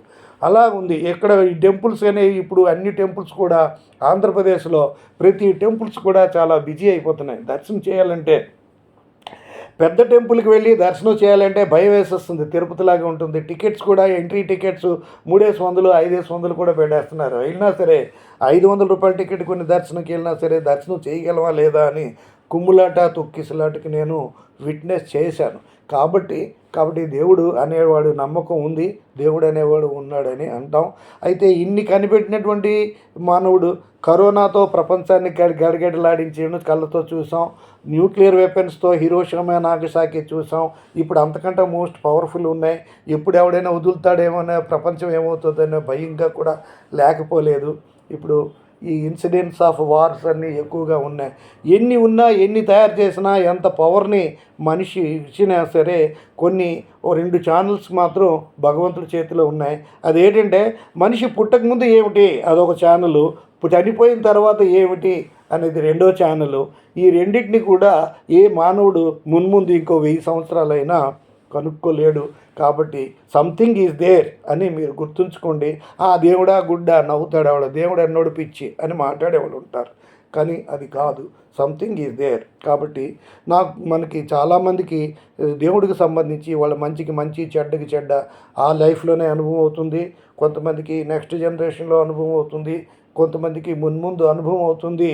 కాబట్టి మనకి గవర్నమెంట్ కొన్ని ఈవెన్ అమెరికాలో కూడా బెగ్గర్స్ ఉన్నారు, దౌర్భాగ్యమైన జీవితంలో నడుపుతున్నారు. కాలిఫోర్నియాలో ఒక ఇంటర్వ్యూ చెప్పారు, వాళ్ళకి ఇల్లులు కట్టడం అమెరికన్ గవర్నమెంట్కి ఒక పెద్ద కష్టమేం కాదు. బిల్డర్లు వాళ్ళు కట్టే ఇళ్ళల్లో 1%, 0.1% ఎక్స్ట్రా తీసుకుంటే వాళ్ళకి ఇల్లు వచ్చేస్తాయి. కానీ వాళ్ళకి ఇల్లు వస్తే వాళ్ళు వెంటనే అమ్మేసి మళ్ళీ డ్రగ్స్ తాగేసి బతుకుతాడు. కానీ వాడికి భగవంతుడు అలాగా దౌర్భాగ్యమైనటువంటి బ్రతుకు రాసినప్పుడు వాడికి ఎంత ఏమి ఇచ్చినా సరే వాళ్ళు బాగుపడరు. ఇచ్చింది ఈవెన్ గవర్నమెంట్ ఇచ్చినా సరే నెలకు ఒక ఇల్లు ఇవ్వాలి. ఈరోజు ఇల్లు ఇస్తే ఇల్లు అమ్మేస్తాడు, ఎదురు పాకేసుకొని బతుకుతాడు. కాబట్టి ఇదంతా ఏమీ కాదు, ఆ యొక్క భగవంతుడి యొక్క సృష్టి. తల్లిదండ్రులు కేవలం జన్మనిచ్చి పోషించి చదివించగలరు, క్యారెక్టర్ని ఎవ్వరూ ఇవ్వలేరు. 1,00,000 కోట్లు ఇచ్చినా సరే ఆరోగ్యం తేలేము, 1,00,000 కోట్లు ఇచ్చినా సరే రూపం తేలేము, 1,00,000 కోట్లు ఇచ్చినా సరే గుణం తేలేము అని మనం కళ్ళ ముందు ఎంతోమందిని చూస్తున్నాము. 1,00,000 కోట్లు ఇస్తే నా కొడుకు బాగుపడతాడు, నా కూతురు బాగుపడుతుంది అనేది ఉన్నవాళ్ళు ఉన్నారు. కానీ అలాగా మనము ఎన్నో చూస్తున్నాం. కాబట్టి మీరు అనుకోండి, మనకి జీవితం భగవంతుడు ఎన్నో మంచి ఇచ్చాడు. ప్రెగ్నెన్సీలో చనిపోయేవాళ్ళు ఒకరు, పుట్టాక చనిపోయేవాళ్ళు ఒకరు, అంగవైకల్యంతో చనిపోయేవాళ్ళు ఒకరు, కురూపుగా ఉండేవాళ్ళు, ఏమీ లేకుండా అన్నీ సక్రమంగా ఉండి హెల్దీగా పుట్టి సివిలైజ్డ్ సొసైటీలో పెరిగి డిసిప్లైన్డ్ పేరెంట్స్లో పెరుగుతూ మంచి మంచి మినిమం ఎడ్యుకేషన్తో ఉండి మంచి మంచి చదువు మినిమం చదువు ఉండి ఆరోగ్యంగా ఉండి ఉన్నవాళ్ళు that man is the richest. మనకి భగవంతుడు మీకు ఎన్నో అద్భుతాలైనటువంటి ఇచ్చాడు, కానీ మనకు అది లేదు ఇది లేదని అనవసరంగా బాధపడేది ఏం లేదు. మనిషి 5th స్టాండర్డ్ చదివి మంచి కాండక్ట్ ఉంటే చాలు. కాండక్ట్ అంటే ఏదో సంథింగ్ ఎక్స్ట్రాడినరీ కాదు. ఇది స్వర్గం నుండి తెచ్చే అమృత కలశం కానీ స్వర్గం నుండి తెచ్చే పారిజాత పుష్పం కానీ కాదు. నేను పలానా వాడు మంచివాడు, మంచి వ్యక్తి అనే పలానా వాడు తప్పు చేయడు, పలానా వాడు అబద్ధమాడు, పలానా వాడు మోసం చేయడు అని ఒక వ్యక్తి ఏర్పరచుకున్నటువంటి గుడ్ విల్లే క్యారెక్టర్. మనకు చూడండి, కొన్ని షాప్స్లోకి వెళ్తాం, ఆ షాప్లో ఏదైనా నెంబర్ 1 అంటాం. పలానా టీ కొట్టుకి వెళ్ళి అక్కడ టీ నెంబర్ 1 అంటాం. పలానా పలానా అది పలానా షాప్ ఆయిల్ షాప్కి వెళ్ళు, వాళ్ళు నెంబర్ 1 ఇస్తారు. That is character, nothing more than that. Monogamy, so character doesn't mean monogamy doesn't mean character. So character అంటే మనం ఎస్టాబ్లిష్ చేసినటువంటి నేమ్. ఆ క్యారెక్టర్ అది మనకి తల్లిదండ్రులు 4 పిల్లలు ఉంటే ఎవరు నెంబర్ 1 ఎవరు నెంబర్ 2 చెప్పగలుగుతారు. టీచర్స్ ఎవరు నెంబర్ 1 ఎవరు 2 చెప్పగలుగుతారు. దట్ ఆ యొక్క ఎస్టిమేషన్ ఆఫ్ కాండక్ట్, బిహేవియరే ఏ కాండక్ట్. అది మనం బాగా మెయింటైన్ చేసుకోగలిగితే ఏ ఫీల్డ్లో ఉన్నా సరే బాగా రాణిస్తారని చెప్తున్నాను. అయితే ఈ పుస్తకాలు అనేవి అక్కడ సిలబస్లో ఉన్న పుస్తకాలు, ప్రిస్క్రైబ్ చేసిన పుస్తకాలు మంచివి కాదు చెడ్డవి కాదు అని రేఖ సూర్యారావు అన్నాడు నా మీద చెడ్డకెక్కండి.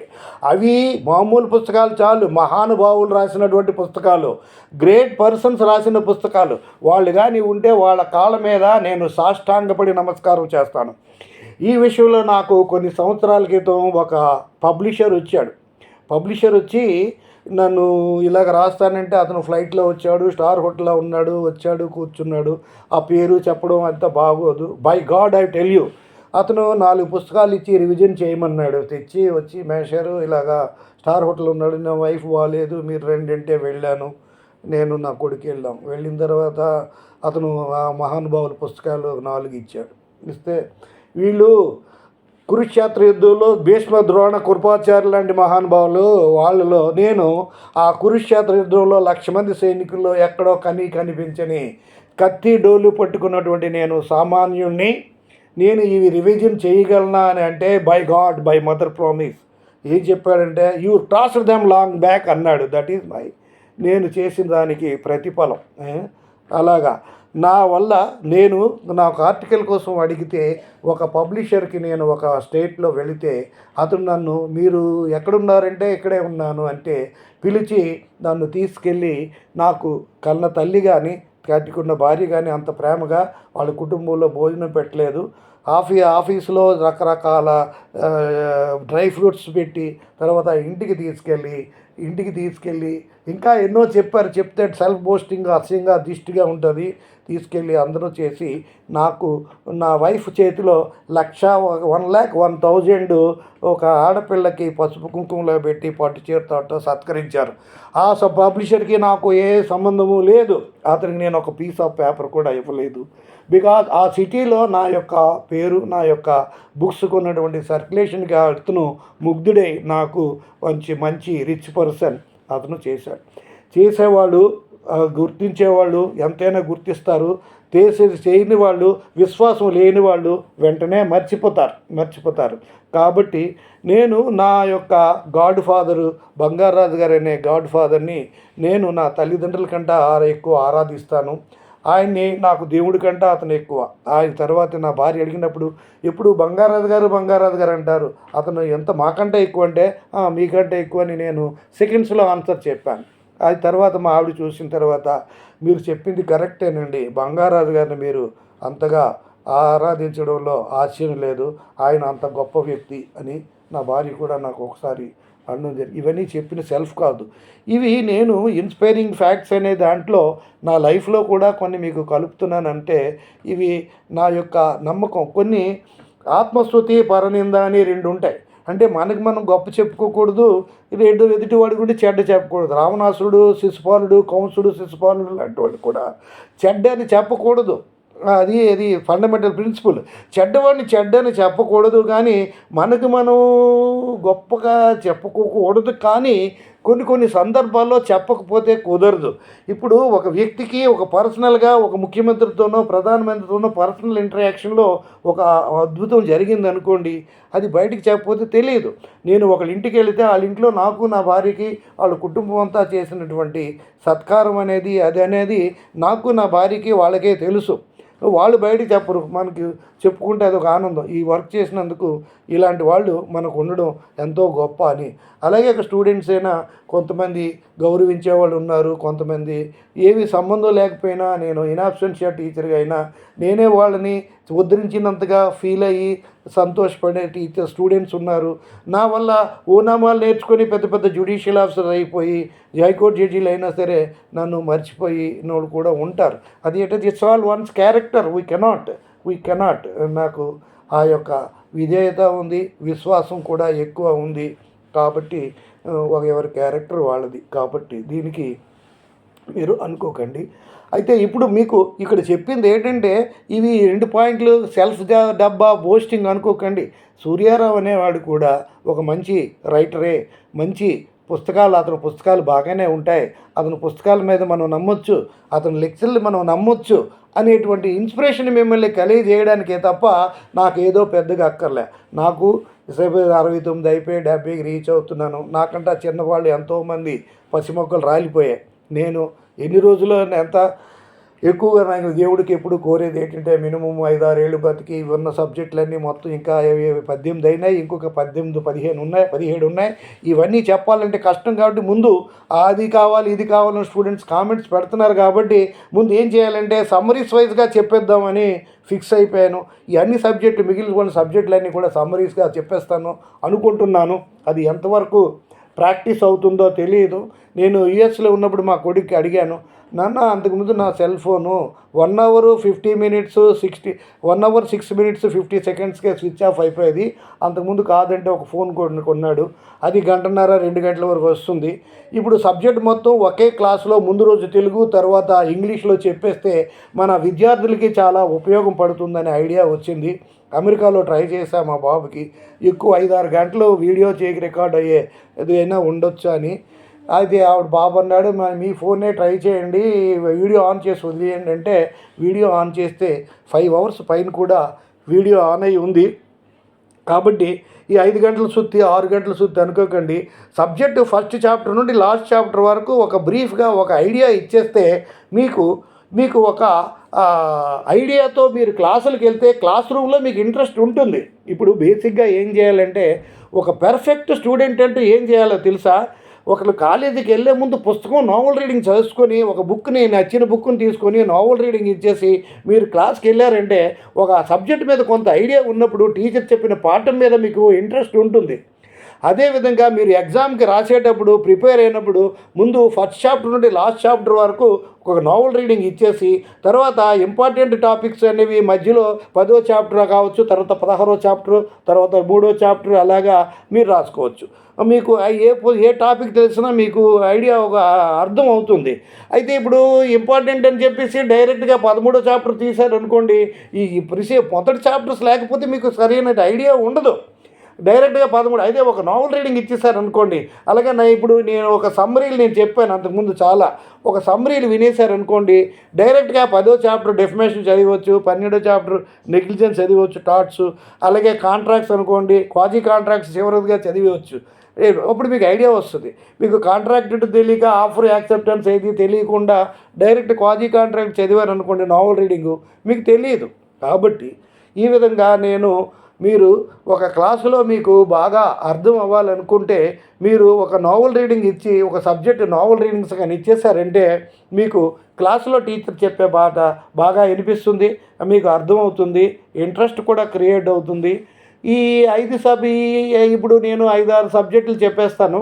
ఈ 5 సబ్జెక్టులు ఫస్ట్ సెమిస్టర్ ఒక్కొక్కటి, ఈ బిఎన్ఎస్ కూడా చెప్పేస్తాను. ఆల్రెడీ కాంట్రాక్ట్స్ 1 నేను తెలుగులో కూడా చెప్పాను. కానీ ఇప్పుడు లేటెస్ట్గా ఇంకా క్రూషియల్, ఇంకా చాలా అడ్వాన్స్డ్గా కాంట్రాక్ట్స్తో స్టార్ట్ చేసి చెప్దాం. ఈ యొక్క అకాడమిక్ ఇయర్లో జాయిన్ అయిన విద్యార్థులకి ముందు కాంట్రాక్ట్స్ 1, తర్వాత మళ్ళీ ఇవన్నీ కూడా ఇంగ్లీషు తెలుగులో చెప్పేసి అప్పుడు ఈ కాన్స్టిట్యూషన్ తెలుగులో చెప్పలేదు, అది చెప్పేస్తాను. తరువాత ఇవన్నీ చెప్పినట్టయితే మీరు ఒకసారి ఈ యొక్క ఈ ఈ నోవెల్ రీడింగ్ కానీ బదులు ఇవి నావి ఇచ్చే నోవెల్ రీడింగ్ అంటే మీకు 2-3 రోజులు పడుతుంది ఒక బుక్ అంతా. అదే నా బుక్ 5 గంటలు అనుకోండి, ఒకరోజు 5 పీరియడ్ల క్లాస్కి అటెండ్ అయ్యామనుకొని కష్టపడి మీరు విన్నట్టయితే మీకు ఈ సబ్జెక్ట్ వచ్చేస్తే మీ క్లాస్లో వెళ్ళడానికి ఇంట్రెస్ట్ ఉంటుంది, క్లాస్లో పాటు వినడానికి ఇంట్రెస్ట్ ఉంటుంది. ఫర్ ఎగ్జాంపుల్ మీకు ప్రాక్టికల్ ఎగ్జాంపుల్ చెప్తాను చూడండి. మనము సినిమాకి వెళ్తాం, సినిమాకి వెళ్ళినప్పుడు అందులో మంచి పాటలు ఉంటాయి, కానీ ఆ పాటలే మన పాట మీద మనకు ఏ కాన్సన్ట్రేషన్ ఉండదు, స్క్రీన్ మీద కళ్ళకే కాన్సన్ట్రేషన్ ఉంటుంది. ఆ సినిమా విడిచిపెట్టి బయటకు వచ్చిన తర్వాత అదే అందులో ఉన్న మంచి పాట హిట్ సాంగ్ బయట ఎక్కడో వేస్తే ఈ పాట చాలా మధురంగా ఉంది, మనం చూసిన సినిమాలో ఏదో పక్కోళ్ళు చెప్తే ఈ అప్పుడు మనం సినిమా చూసినప్పుడు కళ్ళకి కాన్సన్ట్రేషన్ ఇస్తాం, చెవులకి అంత ఇవ్వం పాట మీద, కాబట్టి మనకి తెలియదు. కాబట్టి ఇప్పుడు మీరు ఒక సబ్జెక్ట్ అనేది ముందుగా కానీ మీరు తెలుసుకొని ఉంటే మీకు క్లాసులో ప్రతి టీచర్ యొక్క సబ్జెక్టు ఎలాబొరేట్గా చెప్తారు, కాబట్టి మీకు ఎప్పుడు అర్థం అవుతుందని నేను చెప్తున్నాను. అదేవిధంగా మీరు ఈ సమ్మరీ ఒకసారి వినేశారనుకోండి, అక్కడ ఎగ్జామ్ ముందు మధ్యలో కూడా middle 10th chapter 12th chapter అలాగా సీరియల్ ఆర్డర్ లేకుండా ప్రిపేర్ అవ్వడానికి మీకు అవకాశం ఉంటుంది. ఇది మీకు చెప్పింది. కాబట్టి ఇప్పుడు సబ్జెక్ట్స్ అనేవి పుస్తకాలు తెలుసుకునేటప్పుడు చాప్టర్ వైజ్ సబ్జెక్ట్స్ పరీక్షలకు వాడండి, సెక్షన్ వైజ్ అనేవి చేయండి. అది నాకు సూర్యారావు చిన్న పుస్తకాలు కనుక అనకండి, నా పుస్తకాలు మీకు చెప్పాను. ఒక బేర్ యాక్ట్ కల్పిస్తే 100, 150, 200 పేజీలు పెరిగిపోద్ది. 2 డెఫినిషన్ల బదులు 10 డెఫినిషన్లు పెడితే మరికొన్ని పెరిగిపోతాయి. 2 ఫుట్ నోట్స్ల బదులు 5-6 కేసులు 10-15 కేసులు పెడితే పెరిగిపోతాయి. ఇవి 2 బదులు 20 డెఫినిషన్లు రాయడానికి కాపీ రైట్స్ అక్కర్లేదు, ఏదో పుస్తకంలో రీప్రొడ్యూస్ చేసి ఇవ్వచ్చు. బేర్ యాక్ట్ని రీప్రొడ్యూస్ చేయడానికి కాపీ కొట్టడం అవ్వదు. ఫుట్ నోట్స్లు ఆ పుస్తకంలో ఈ పుస్తకంలో 10 వేసి 5 బదులు 10, 10 బదులు 20, 20 బదులు 30 వేసేసిన పెరిగిపోద్ది పుస్తకం పాల. పెద్ద బార్డ్ బౌండ్లో ఎంత వస్తుంది, దానికి ఏం భయపడక్కర్లేదు. కాబట్టి ఈ బుక్స్ని మీకు ఎగ్జామ్కి ఎంతవరకు కావాలనేది క్రీమ్ని నేను ప్రజెంట్ చేశాను. ఆ పుస్తకాలని చిన్న పుస్తకాలుగా కేలి చేసి ఎగతాళి చేసిన వాళ్ళు కూడా ఉన్నారు. అది మాత్రం కాదని మీకు నేను చెప్తున్నాను. మీకు విద్యార్థుల యొక్క రిక్వైర్మెంట్ బట్టి చేస్తాం. మీరు లైబ్రరీకి వెళ్ళి ఉదయం నుండి సాయంకాలం వెళ్ళి పెద్దవాళ్ళు చెప్పిన పుస్తకాలు చదివితే, ఆ పుస్తకాలన్నీ రిఫర్ చేస్తే ఉదయం నుండి సాయంకాలం వరకు మేము ఎంఎల్ చదివినప్పుడు కనీసం 4-5 పేజీల నోట్స్ వచ్చేది కాదు. కానీ అలాంటి వర్క్ నేను చేసి మీకు పుస్తకాల్లో ఉన్నటువంటి మంచి మంచి ఇన్ఫర్మేషన్ని కలెక్ట్ చేసి మీకు నేను ఇస్తున్నాను. ఒక టాపిక్ యొక్క సైడ్ హెడ్డింగు ఆ పుస్తకంలో ఎలా ఉంది, ఈ పుస్తకంలో ఎలా ఉంది, ఆ పుస్తకంలో ఎలా ఉందని 5-6 పుస్తకాలు చూసి వాటి యొక్క క్రీము అందులో మంచి పాయింట్స్ని కలెక్ట్ చేసి ఇండైరెక్ట్గా ఆ పుస్తకాల్లో ఉన్నటువంటి మంచి పాయింట్స్ని కాపీ కొట్టినట్టు తెలియకుండా అన్నిటినీ మిక్స్ చేసి నా లాంగ్వేజ్లో మీకు అర్థమైనట్టుగా క్రీమ్ని నేను ప్రజెంట్ చేస్తున్నానని భగవంతుని సాక్షిగా ప్రమాణం చేసి చెప్తున్నాను. ఎందుకంటే ఆ వర్డ్స్ అనేది కాపీరైట్స్ ప్రాబ్లం వస్తుంది, ఏది ఎక్కడా లేకుండా. రీసెంట్ పాస్ట్ అని ఒక book, witness new dimension in judicial activism with interpretation of supreme court in Ronald sauce case, ఇలా ఉన్నవంటే అవి డిఫరెంట్ బుక్స్లో ఒక్కొక్క వర్డ్ని కనెక్ట్ చేసి ఇదిలో వాడి ఒక దారంలాగా ఒక దండలాగా అల్లి అద్భుతమైనటువంటి సెంటెన్స్ క్రియేట్ చేశాను. మంచి లిటరేచర్ కూడా క్రియేట్ చేశాను. కాబట్టి the smallest author got big name in this legal fraternity అని మీకు నేను చెప్తున్నాను. అయితే అంత పెద్ద పుస్తకాలు అంటున్నారు కదా అని ఆ పెద్ద పుస్తకాలు కూడా సమయం వచ్చినప్పుడు నేను రిలీజ్ చేస్తాను. అవకాశం వస్తే నేను కూడా అయితే అవి రాసినప్పుడు నేను ప్రతి సెంటెన్సు ప్రతి అక్షరం నా స్వహస్తాలతో రాస్తాను అని ప్రమాణం చేసి చెప్తున్నాను. నేను ఎక్కడ ఏవి రీప్రొడ్యూస్ చేయడం నాకు ఇష్టం ఉండదు. ఎవరో ఏదో నా పుస్తకాలు రివైజ్ చేసినప్పుడు చేస్తే నేను చెప్పలేను, నేను ఎవరిని క్వశ్చన్ చేయలేను. ఎందుకంటే మనం కోర్టులకు వెళ్ళి సాధించేది ఏమీ లేదు. నా పర్సనల్ కేసే నేను నష్టపోయినప్పుడు కూడా కోర్టుకు వెళ్ళి ఏవి సాధించలేకపోయాం. కాబట్టి మేము పాఠాల్లో చెప్పేవన్నీ చెప్తాం, పుస్తకాల్లోనూ మాత్రమే చెప్తాం.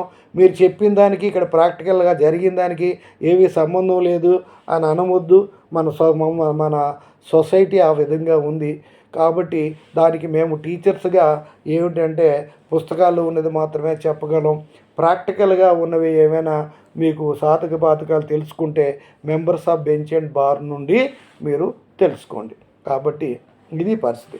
కాబట్టి ఇలాగా మీరు సబ్జెక్ట్ వరకు వచ్చేసరికి ఆ బుక్స్ చదవండి. ఇంకొకటి ఏంటంటే మీరు ఏమైనా సబ్జెక్ట్ నేర్చుకోవాలంటే మీరు స్టూడెంట్ కెరీర్లోనే నేర్చుకోగలరు. ఈ 30 సబ్జెక్టులు అనేవి ఉన్నవి మీరు 3 సంవత్సరాలు చదివిన స్టూడెంట్ కెరీర్లోనే చేసుకోగలరు. కానీ మీకు ఒక స్టూడెంట్ కెరీర్ దాటిన తర్వాత మీరు సబ్జెక్ట్ నేర్చుకోవాలంటే నేర్చుకోలేరు. ఒక లాయర్ అవ్వాలన్నా, జడ్జి అవ్వాలన్నా ఈ 30 సబ్జెక్ట్స్లో నాలెడ్జ్ ఉండాలనేటువంటి ఉద్దేశంతో మీకు 30 సబ్జెక్టులని ప్రిస్క్రైబ్ చేశారు. తర్వాత ఏ లెక్చరర్ అయినా సరే ఏ 2-3 సబ్జెక్టులకో కన్ఫైన్ అయిపోవచ్చు. ఇంకా ఒక లాయర్ అయితే ఒక సబ్జెక్ట్కే కన్ఫైన్ అవ్వచ్చు. జడ్జి అయితే ఒక్కొక్క ఏరియాకే కన్ఫైన్ అవ్వచ్చు. ఈ విధంగా మేజిస్ట్రేట్ అయితే క్రిమినల్ సైడే కన్ఫైన్ అవుతారు, సివిల్ జడ్జి అయితే సివిల్ సైడ్ కన్ఫైన్ అవుతారు. ఇలాగా రకరకాలుగా ఉంటాయి కనుక మీరు ఏదైనా సరే లాయర్ అయినా జడ్జి అయినా సరే అన్ని సబ్జెక్ట్స్లోన ప్రవేశం ఉండాలి. ఈ ప్రవేశం ఉండాలి అంటే మీరు అన్ని సబ్జెక్టులు నాలెడ్జ్ నేర్చుకోవాల్సి ఉంటుంది. కాబట్టి మీకు ఈరోజు ఈ నేషనల్ లా స్కూల్స్ వాటిలో ప్రెస్టీజియస్ లా స్కూల్స్లో చక్కగా రెగ్యులర్గా క్లాసులు జరిపించి అన్నీ చేస్తారు. కానీ అంతకుముందు కొన్ని కాలేజీలో వందల వేల మంది జాయిన్ అయిపోయి పరీక్షలు రాసి ఏదో టైంలో రాసి ఉండేవారు. బార్ కౌన్సిల్ ఎన్ని రకాలుగా అటెండెన్స్ ఉండాలి, అటెండెన్స్ లేకపోతే అది ఇది అని బోర్డు అన్ని రూల్స్ మనకి వాళ్ళు పెట్టినా వాటిని ఎంతమంది ఫాలో అవుతున్నారనేది చెప్పలేం. 75% అటెండెన్స్ ఉండాలి, లేకపోతే పరీక్షకి పనికిరాదు, లేకపోతే అది చేయాలి ఇది చేయాలని బోల్డ్ అని రూల్స్ అండ్ రెగ్యులేషన్స్ ఉన్నాయి. కానీ అక్కడ ఉన్నా సరే లేదు. ఇంకోటి ఏంటంటే మనకి ఈ లా అనేసరికి ఇంగ్లీష్ మీడియంలోనే ఉండాలని బార్ కౌన్సిల్ కన్సిస్టెంట్గా చెప్తూ వస్తుంది. కానీ కొన్ని రాష్ట్రాల్లో ఇంగ్లీష్ని ఎంటర్టైన్ చేయడం లేదు. వాళ్ళు లోకల్ లాంగ్వేజ్లోనే ఫాలో అవుతున్నారు. కాబట్టి కొన్ని స్టేట్స్లో లోకల్ లాంగ్వేజ్లో కూడా లాని పరీక్షలు రాయడం జరుగుతుంది. క్వశ్చన్ పేపరు ఇంగ్లీష్లోని లోకల్ లాంగ్వేజ్లోని ఉంటుంది. నేను కర్ణాటకలో క్వశ్చన్ పేపరు ఇంగ్లీష్లోని కన్నడలోని ఉండడం చూశాను. అక్కడ కన్నడ వెళ్ళాను. ఈ మధ్య మహారాష్ట్రలో మరాఠీ మీడియంలో కూడా question papers Marathi and English రెండిట్లో వస్తున్నారు. మరాఠీలోనే రాయొచ్చు, హిందీ ఇంగ్లీష్లోనే రాయొచ్చు అని అన్నారు. ఏది ఏమైనా ప్రతి విద్యార్థి ప్రతి ఇండియన్ కూడా ఇంగ్లీషు హిందీ కంపల్సరిగా ఫ్లూయెంట్గా మాట్లాడవలసిన అవసరం ఉంది. ఇంగ్లీష్తో కూడా హిందీ కూడా ఈక్వలే. మనం గ్లోబల్ విలేజ్లో ఉన్నాం కాబట్టి ఎప్పుడు ఏ దేశంలో ఎక్కడ స్థిరపడతామో తెలియదు కనుక ఇంగ్లీష్ అనేది మనకి కంపల్సరీగా రావాలి. హిందీలో దేశంలో ఎక్కడికి వెళ్ళినా ఏ రాష్ట్రానికి వెళ్ళినా నాన్ హిందీ స్టేట్ అయినా సరే హిందీలో మనం మాట్లాడితే ఈజీగా మనం మేనేజ్ కాగలుగుతాం. ఎందుకంటే మనతో కనెక్ట్ అయ్యేటువంటి షాప్ వాళ్ళు, పుస్తకాల ఏదైనా హోటల్ వాళ్ళైనా వర్కర్స్ అయినా అందరూ కూడా హిందీలో మనకి ఈజీగా కనెక్ట్ అవుతారు. అంతేకాకుండా హిందీ బాగా రావడం వల్ల మనకి ఏమిటంటే మంచి టీవీ ప్రోగ్రామ్స్లో హిందీలో మంచి ప్రోగ్రామ్స్ ఎంజాయ్ చేయొచ్చు. ప్రతి కూడా మంచి టీవీలు కానీ టీవీ ప్రోగ్రామ్స్ కానీ మంచి సినిమాలు కానీ అన్నీ కూడా హిందీలో నేషనల్ లాంగ్వేజ్ కనుక ఎక్కువ స్టేట్స్కి మార్కెట్ ఉండేటువంటి లాంగ్వేజు ఏ ఎంటర్టైన్మెంట్ ప్రోగ్రామ్ అయినా హిందీయే కనుక వాళ్ళ యొక్క ఎస్టాబ్లిష్మెంటు ఇన్ఫ్రాస్ట్రక్చరు ఎక్కువగా ఉంటుంది కనుక హిందీ వీరు నేర్చుకుంటే పడుతుంది. అంతెందుకు నేను మహారాష్ట్రలో చేశాను. నాకు హిందీ మాట్లాడడం ఫ్లూయెంట్గా రాకపోవడం నేను చాలా నష్టపోయాను. ఇంకా డైరెక్ట్గా మీ ముందే ఉన్నది ఒక సమస్య ఏంటంటే నేను హిందీ కానీ ఫ్లూయెంట్గా మాట్లాడగలిగితే ఈ లెక్చర్స్ అన్నీ కూడా తెలుగుతో పాటు హిందీ, ఈరోజు తెలుగు రేపు ఇంగ్లీషు ఎల్లుండి హిందీలో కూడా చెప్పుంటే ఈరోజు నాకు 19,300 పైగా ఉన్న సబ్స్క్రైబర్సు, ఇండైరెక్ట్గా 3-4 lakhs స్టూడెంట్స్ ఉంటే అదే కానీ హిందీలో కానీ లెక్చర్స్ కానీ చెప్పుంటే మినిమం 2019 20 మంది కనీసం 20 లక్షల మంది సబ్స్క్రైబర్స్ ఉండేవారని నేను ధైర్యంగా చెప్పగలను. ఎందుకంటే మోస్ట్ ఆఫ్ ది స్టేట్స్ వాళ్ళు హిందీయేలు మాట్లాడతారు. పెద్ద పెద్ద క్వాలిఫికేషన్స్ ఉండి జాబ్లో చేరాక పెద్ద పెద్ద ఆఫీసర్స్ చేరిన వాళ్ళు జీవిత సర్వీస్ అంతా 30-40 ఏళ్ళు కేవలం హిందీలో మాట్లాడడం వల్ల వాళ్ళు ఇంగ్లీష్ను కూడా మర్చిపోయారు అనే వాళ్ళని నేను కళ్ళారా చాలామందిని చూశాను. కాబట్టి dear friends, being the citizen of India, మీరు హిందీని ఇంగ్లీష్ని ఖచ్చితంగా నేర్చుకోండి apart from your mother tongue. ఈ మధ్య యూఎస్ వెళ్ళేటప్పుడు కూడా నేను చాలామందికి చెప్పాను, మీరు మదర్ టంగ్ని ఖచ్చితంగా పిల్లల చేత మాట్లాడించండి. అది తెలుగు అయితే తెలుగు, మరాఠీ అయితే మరాఠీ, బెంగాలీ అయితే బెంగాలీ, కంపల్సరిగా తెలుగు ఇంట్లో మాట్లాడి నేచురల్ మదర్ టంగ్ని నేర్పించండి. అంతే దాంతోపాటు పక్కన హిందీ కూడా నేర్పించండి. కొంతమంది కొన్నాళ్ళు ఉండేక అమెరికా నుండి ఇంకా వేరే దేశాల నుండి అయినా ఇండియా నుండి తిరిగి వచ్చేస్తే మీకు ఆ ప్రాబ్లం ఉండదు. ఇక్కడ ఇంగ్లీష్కి ఎలాగా ప్రాబ్లం ఉండదు కాబట్టి అమెరికా నుండి ఇక్కడ పుట్టిన పిల్లలు మళ్ళీ ఇండియా కానీ తిరిగి వచ్చినట్టయితే హిందీ వస్తే ఇంగ్లీష్ మీడియం ఉంటుంది, మీ వాడు ఈజీగా ఫాలో అయిపోతాడు. నెక్స్ట్ సెకండ్ లాంగ్వేజ్ అనేది హిందీ పెట్టేసుకుంటే మీకు ఇంకా ఏ ప్రాబ్లం ఉండదు. మీ మదర్ టంగ్ తెలుగైనా కన్నడైనా ఏ కన్నడైనా ప్రాబ్లం ఉండదని నేను సలహా ఇవ్వడం కూడా జరిగింది. వాళ్ళు రెడీగా యాక్సెప్ట్ చేశారు. కొంతమంది ఉండిపోవాలనుకుంటారు, కొంతమంది వచ్చేయాలనుకుంటారు. అది వాళ్ళ ఇష్టం మీద ఆధారపడి ఉంటుంది. అయితే మనం ఇండియాలో ఉన్నప్పటికీ మనకి హిందీ ఇంగ్లీషు బాగా అయితే ఇక్కడ మీకు నేను ఇక్కడ ఏం చెప్పానంటే ఆ పెద్ద కాలేజీలో చదివినా చిన్న కాలేజీలో చదివినా మీకేమీ ప్రాబ్లం లేదు. మీరున్న కాలేజీని మీరు వినియోగించుకొని మీ టీచర్స్ సర్వీస్ అనేది మీకు అక్కడ మోర్ ఇంపార్టెంట్. అయితే ఇప్పుడు ఈ నేషనల్ హాస్టల్ పెద్ద పెద్ద రిచ్ 5 స్టార్ హోటల్స్ లాంటి కాలేజీలు కూడా రావడానికి ఇంకొక రీజన్ కూడా ఉంది. పిల్లలు ఇప్పుడు రిచ్ పీపుల్ ఎక్కువగా ఉన్నారు. పిల్లలు పుట్టుకతోనే మంచి సకల సదుపాయాలతో పెరిగి మంచి 5 స్టార్ హోటల్ లాంటిలో ఇల్లు కారులో తిరిగిన వాళ్ళు మామూలు ఈ ట్రెడిషనల్ కాలేజెస్లో చేరితే ఏ ఫెసిలిటీస్ ఉండవు. సెంట్రల్లీ ఏసీ ఉండదు, ఫ్యాన్లు కూడా ఉండకపోవచ్చు, బెంచీలు కూడా బాగా బ్రేక్ అయి ఉండొచ్చు. అందుచేత గవర్నమెంట్ ఎయిడెడ్ వాటిలో అయితే ఇలా అయితే మనం కష్టపడేది మన పిల్లల కోసమే కదా. వాళ్ళకి మంచి సుఖంగా సదుపాయంగా ఉండి మంచి అకాడమిక్ అట్మాస్ఫియర్లో పిల్లల్ని పెడదామనే ఉద్దేశంతో ఈ పెద్ద పెద్ద కాలేజీలో పెట్టడానికి కూడా ఒక రీజన్ ఉంది. కాబట్టి మీరు ఆ స్కూల్లో చదవలేకపోయాం, ఈ స్కూల్లో చదివాం, మాకు లేదని భయపడక్కర్లేదు. మీరు ఎక్కడ చదివినా సరే మీ యొక్క చదువుని దైవంగా భావించి మీరు క్లాసులకి వెళ్ళాలనే ఇంట్రెస్ట్ చూపించి మీరు క్లాసులకు వెళ్ళి సబ్జెక్ట్ నేర్చుకుంటే రేపు లాయర్గాను ఎల్లుండి జడ్జిగాను రాణించవచ్చు. అయితే ఇక్కడ మీరు లా ఎగ్జామ్స్ అనేది చాలామందికి కొంతమంది నెగ్లెక్ట్ చేయొచ్చు. లా ఎగ్జామ్స్ నెగ్లెక్ట్ చేసినా పర్వాలేదు, ఏదో రకంగా పాస్ అయిపోతారు. ఎందుకంటే ఎగ్జామినర్స్ లా పేపర్లు దిద్దినప్పుడు బిఎల్ డిగ్రీ పేపర్ దిద్దినప్పుడు లిబరల్గా ఉంటారు. వీలైనంత వరకు పాస్ అవ్వడానికే ట్రై చేస్తారు. అదే కానీ కాంపిటేటివ్ ఎగ్జామ్స్కి దిద్దినప్పుడు వీలైనంత వరకు ఫెయిల్ చేయడానికే ట్రై చేయాలి. ఎందుకంటే 100లో పోస్టులు ఉంటే లక్షల్లో క్యాండిడేట్స్ ఉంటారు. అయితే వాళ్ళని స్క్రూటినైజ్ చేయాలంటే వీలైనంత వరకు ఫెయిల్ చేస్తూ వెళ్ళిపోవాలి.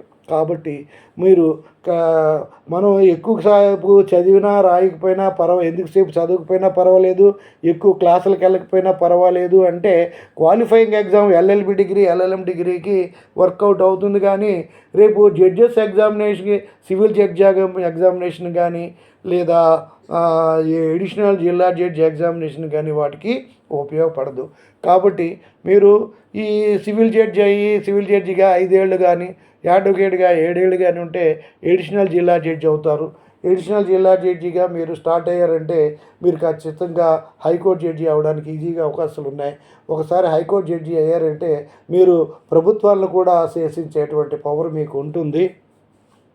మీకు ఆల్రెడీ ఎన్నోసార్లు చెప్పాను, ఒక హైకోర్టు జడ్జి జగన్మోహన్ సిన్హా గారు ఇందిరాగాంధీ గారిని మీ ఎలక్షన్ చెల్లదని జడ్జిమెంట్ ఇవ్వడంతో ఆవిడ అంత విపరీతమైనటువంటి మానసిక డిప్రెషన్కి గురై కాన్స్టిట్యూషన్లో ఎన్నో అమెండ్మెంట్లు చేసి ముగ్గురు సీనియర్ జడ్జీలు సుప్రీంకోర్టు జడ్జీలు తప్పించి ఫోర్త్ పర్సన్ అరవింద్ నారాయణ్ రే అనుకుంటా ఏఎన్ రే గారిని చీఫ్ జస్టిస్గా చేసి తర్వాత కాన్స్టిట్యూషన్లో ఎన్నో అమెండ్మెంట్స్ చేసి అంతా తీసుకొచ్చి ఆమె యొక్క అరెస్ట్ని కేసుని తప్పించుకొని ఉన్నప్పుడు కూడా నెక్స్ట్ జనరల్ ఎలక్షన్స్లో ఆమె ఘోర పరాజయం పొందడం జరిగింది. ఆమె యొక్క కాన్స్టిట్యున్సీ లోకల్ కాన్స్టిట్యున్సీలోనే రాయ్బరేలీ కాన్స్టిట్యున్సీలోనే ఆవిడ ఓడిపోవడం జరిగింది. కాబట్టి ఒక హైకోర్టు జడ్జిగా మీరు చీరేజ్ అయితే చాలు.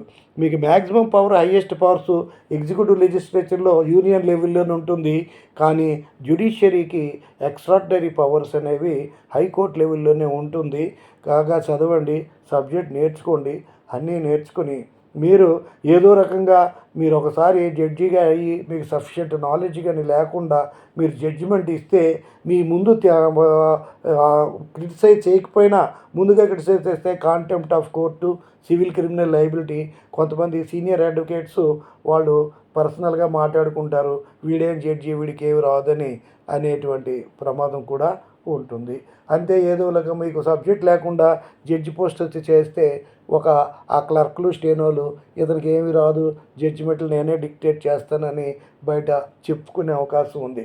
డైరెక్ట్గా కోర్టులు అంటే కాంటెంప్ట్ ఆఫ్ కోర్టు, బయట పర్సనల్గా ఎక్కడో అనుకుంటే ఎవరికి తెలియదు, కానీ పలానా జడ్జికి ఏమీ రాదు, పలానా లాయర్కి ఏమీ రాదు అనేటువంటి మాటని తెప్పించుకోకుండా సబ్జెక్ట్ నేర్చుకొని మీ చేసినటువంటి కోర్సు, మన లా కోర్సు ఎవరికంటే తక్కువ కాదు, మంది కూడా highly prestigious course, noble course అని చెప్పుకొని ఈ కాన్స్టిట్యూషను మన లీగల్ ప్రొఫెషన్ ఇచ్చినటువంటి సూప్రమసీని, గ్రేట్నెస్ని నిలబెట్టండి. హార్డ్ వర్క్ చేయండి, సబ్జెక్ట్ నేర్చుకోండి. నా వరకు నేను నెక్స్ట్ క్లాస్ నుండి ఈ లెక్చరు ఇంగ్లీష్లో కూడా చెప్పేసిన తర్వాత నెక్స్ట్ వితిన్ 3-4 days ది కాంట్రాక్ట్స్తో ముందు స్టార్ట్ చేస్తాను. అంతకుముందు చెప్పాను, కానీ ఇప్పుడు ఇంకా కాంట్రాక్ట్స్లో ఫస్ట్ చాప్టర్ నుండి లాస్ట్ చాప్టర్ వరకు ఒకే లెక్చర్గా నేను బ్రీఫ్గా సమ్మరీ చెప్పేస్తాను. తెలుగులో చెప్పేస్తాను, ఇంగ్లీష్లో. ఆ తర్వాత కాన్స్టిట్యూషన్ చెప్పలేదు కాబట్టి కాన్స్టిట్యూషన్ చెప్తాను. కాన్స్టిట్యూషన్ చెప్తే చాలా బాగుంటుంది. అన్నీ బాగుంటాయి ఫ్యామిలీలో. ఇవన్నీ ఫ్యామిలీలో అప్పుడు తెలుగులో చెప్పినట్టున్నాను. తర్వాత బిఎన్ఎస్, ఇలాగా ఒక్కొక్కటి కూడా ఈ 35 సబ్జెక్టులు ఏడీజీ ఎగ్జామ్ వరకు సరిపోయినాయి చెప్పుకోండి. నేను civil judge exam, ADG exam అంటే పెద్ద ఏమీ లేదు. అన్నిటికీ బిఎల్కి, ఎంఎల్కి, బిఎల్ సబ్జెక్టులు ఎంఎల్లో ప్రిపేర్ అయితే బిఎల్ సబ్జెక్టులే రాస్తున్నారు, బిఎల్ పుస్తకాలే చదువుతున్నారు. పేరుకి బిఎల్లో టార్ట్స్ క్రైమ్స్ అంటే ఎంఎల్లో టార్ట్స్ అండ్ క్రైమ్స్ అంటే ఇదే అక్కడ రాస్తున్నారు. అక్కడ ఎంఎల్లో కాంట్రాక్ట్స్ అంటే ఈ బిఎల్ లెవెల్తో రాస్తున్నారు. కాబట్టి అడ్వాన్స్డ్గా ఒకప్పుడు ఉండేది, కానీ ఇప్పుడు అడ్వాన్స్డ్ స్టడీస్ ఉన్నప్పుడు కూడా రాస్తే మంచిదే, కాదని లేదు, కానీ ఇక్కడవే అక్కడ కంటిన్యూ అవుతున్నాయి. ఇప్పుడు సివిల్ జడ్జి ఎగ్జామ్కి మనం చేసే క్లాసులు సరిపోద్ది, ఏడీజీ ఎగ్జామ్ సరిపోద్ది అంటే కాదు. సివిల్ జడ్జి ఎగ్జామ్కి రాసిన వాళ్ళు కొంతైనా ప్రిపేర్ అయ్యి చదవగలరు. ఏడీజీ ఎగ్జామ్కి రాసేవాళ్ళు ఈ సివిల్ జడ్జి ఎగ్జామ్ చదివినంత కూడా చదవడానికి వాళ్ళకి టైం ఉండదు. ఆల్రెడీ జడ్జెస్గా ఉంటారు, ఆల్రెడీ జడ్జెస్గా 5 ఏళ్ళు సబ్ జడ్జిగానో, సివిల్ జడ్జిగానో, జూనియర్ డివిజనో, సీనియర్ డివిజనో ఉంటారు. వాళ్ళకి బోర్డు అంత వర్క్ లోడ్ ఉంటుంది. వాళ్ళకి ఆ ఏజ్లోని దీంట్లో చదవడానికి కూడా వాళ్ళకి అంత ఉండదు. సివిల్ జడ్జి జూనియర్ డివిజన్ ఎగ్జామ్కి చదివినంత వాళ్ళకు ఉన్నటువంటి టైం కానీ వాళ్ళకు ఉన్నటువంటి ఉండదు. అయితే ఆ జిల్లా జడ్జి రాసిన సీనియర్ ఆఫీసర్ వాళ్ళకున్న తెలివితేటలు బట్టి, వాళ్ళకున్న ఎక్స్పీరియన్స్ని బట్టి వాళ్ళు కొంచెం చదివినా సరే వాటి యొక్క కొంచెం చదివిన దానికి వాళ్ళకు ఉన్నటువంటి ఎక్స్పీరియన్స్ని, ఏజ్ని, నాలెడ్జ్ని, ఇంటెలిజెన్షియాని యాడ్ చేసి వాళ్ళు ప్రిపేర్ అయ్యి పాస్ అవ్వడానికి అవకాశం ఉంటుంది. మనకి సబ్జెక్టు పుస్తకాలు చదవడానికి వస్తే సివిల్ జడ్జి జూనియర్ డివిజన్కి, ఏడీజీ ఎగ్జామ్కి కామన్ సబ్జెక్ట్స్ ఉంటే ఆ సేమ్ సబ్జెక్ట్స్ చదవచ్చు. కానీ జిల్లా జడ్జికి కొన్ని ఎడిషనల్ సబ్జెక్ట్స్ అంటూ ఉన్నాయి. ఇవన్నీ కూడా చూసి నేను ఒక్కొక్కటి చెప్తాను. ఎందుకంటే దయచేసి వినండి. Look at my age. Of course age is nothing for me. I'm absolutely fit. I work hard. I'm working hard. I'm able to teach consistently for 3-4 hours also, provided you have patient hearing. ఈ విధంగా first year స్టూడెంట్స్కి ఎంట్రన్స్కి ఈ class నేను చెప్తున్నాను. వాళ్ళని దృష్టిలో పెట్టుకొని ఈ మాటలు సీనియర్స్ కూడా వినొచ్చు, ఫాలో అవ్వచ్చు. కాబట్టి ఈ లా స్టూడెంట్స్ ఈ యొక్క ఇంట్రడక్టరీ క్లాస్ ఇది.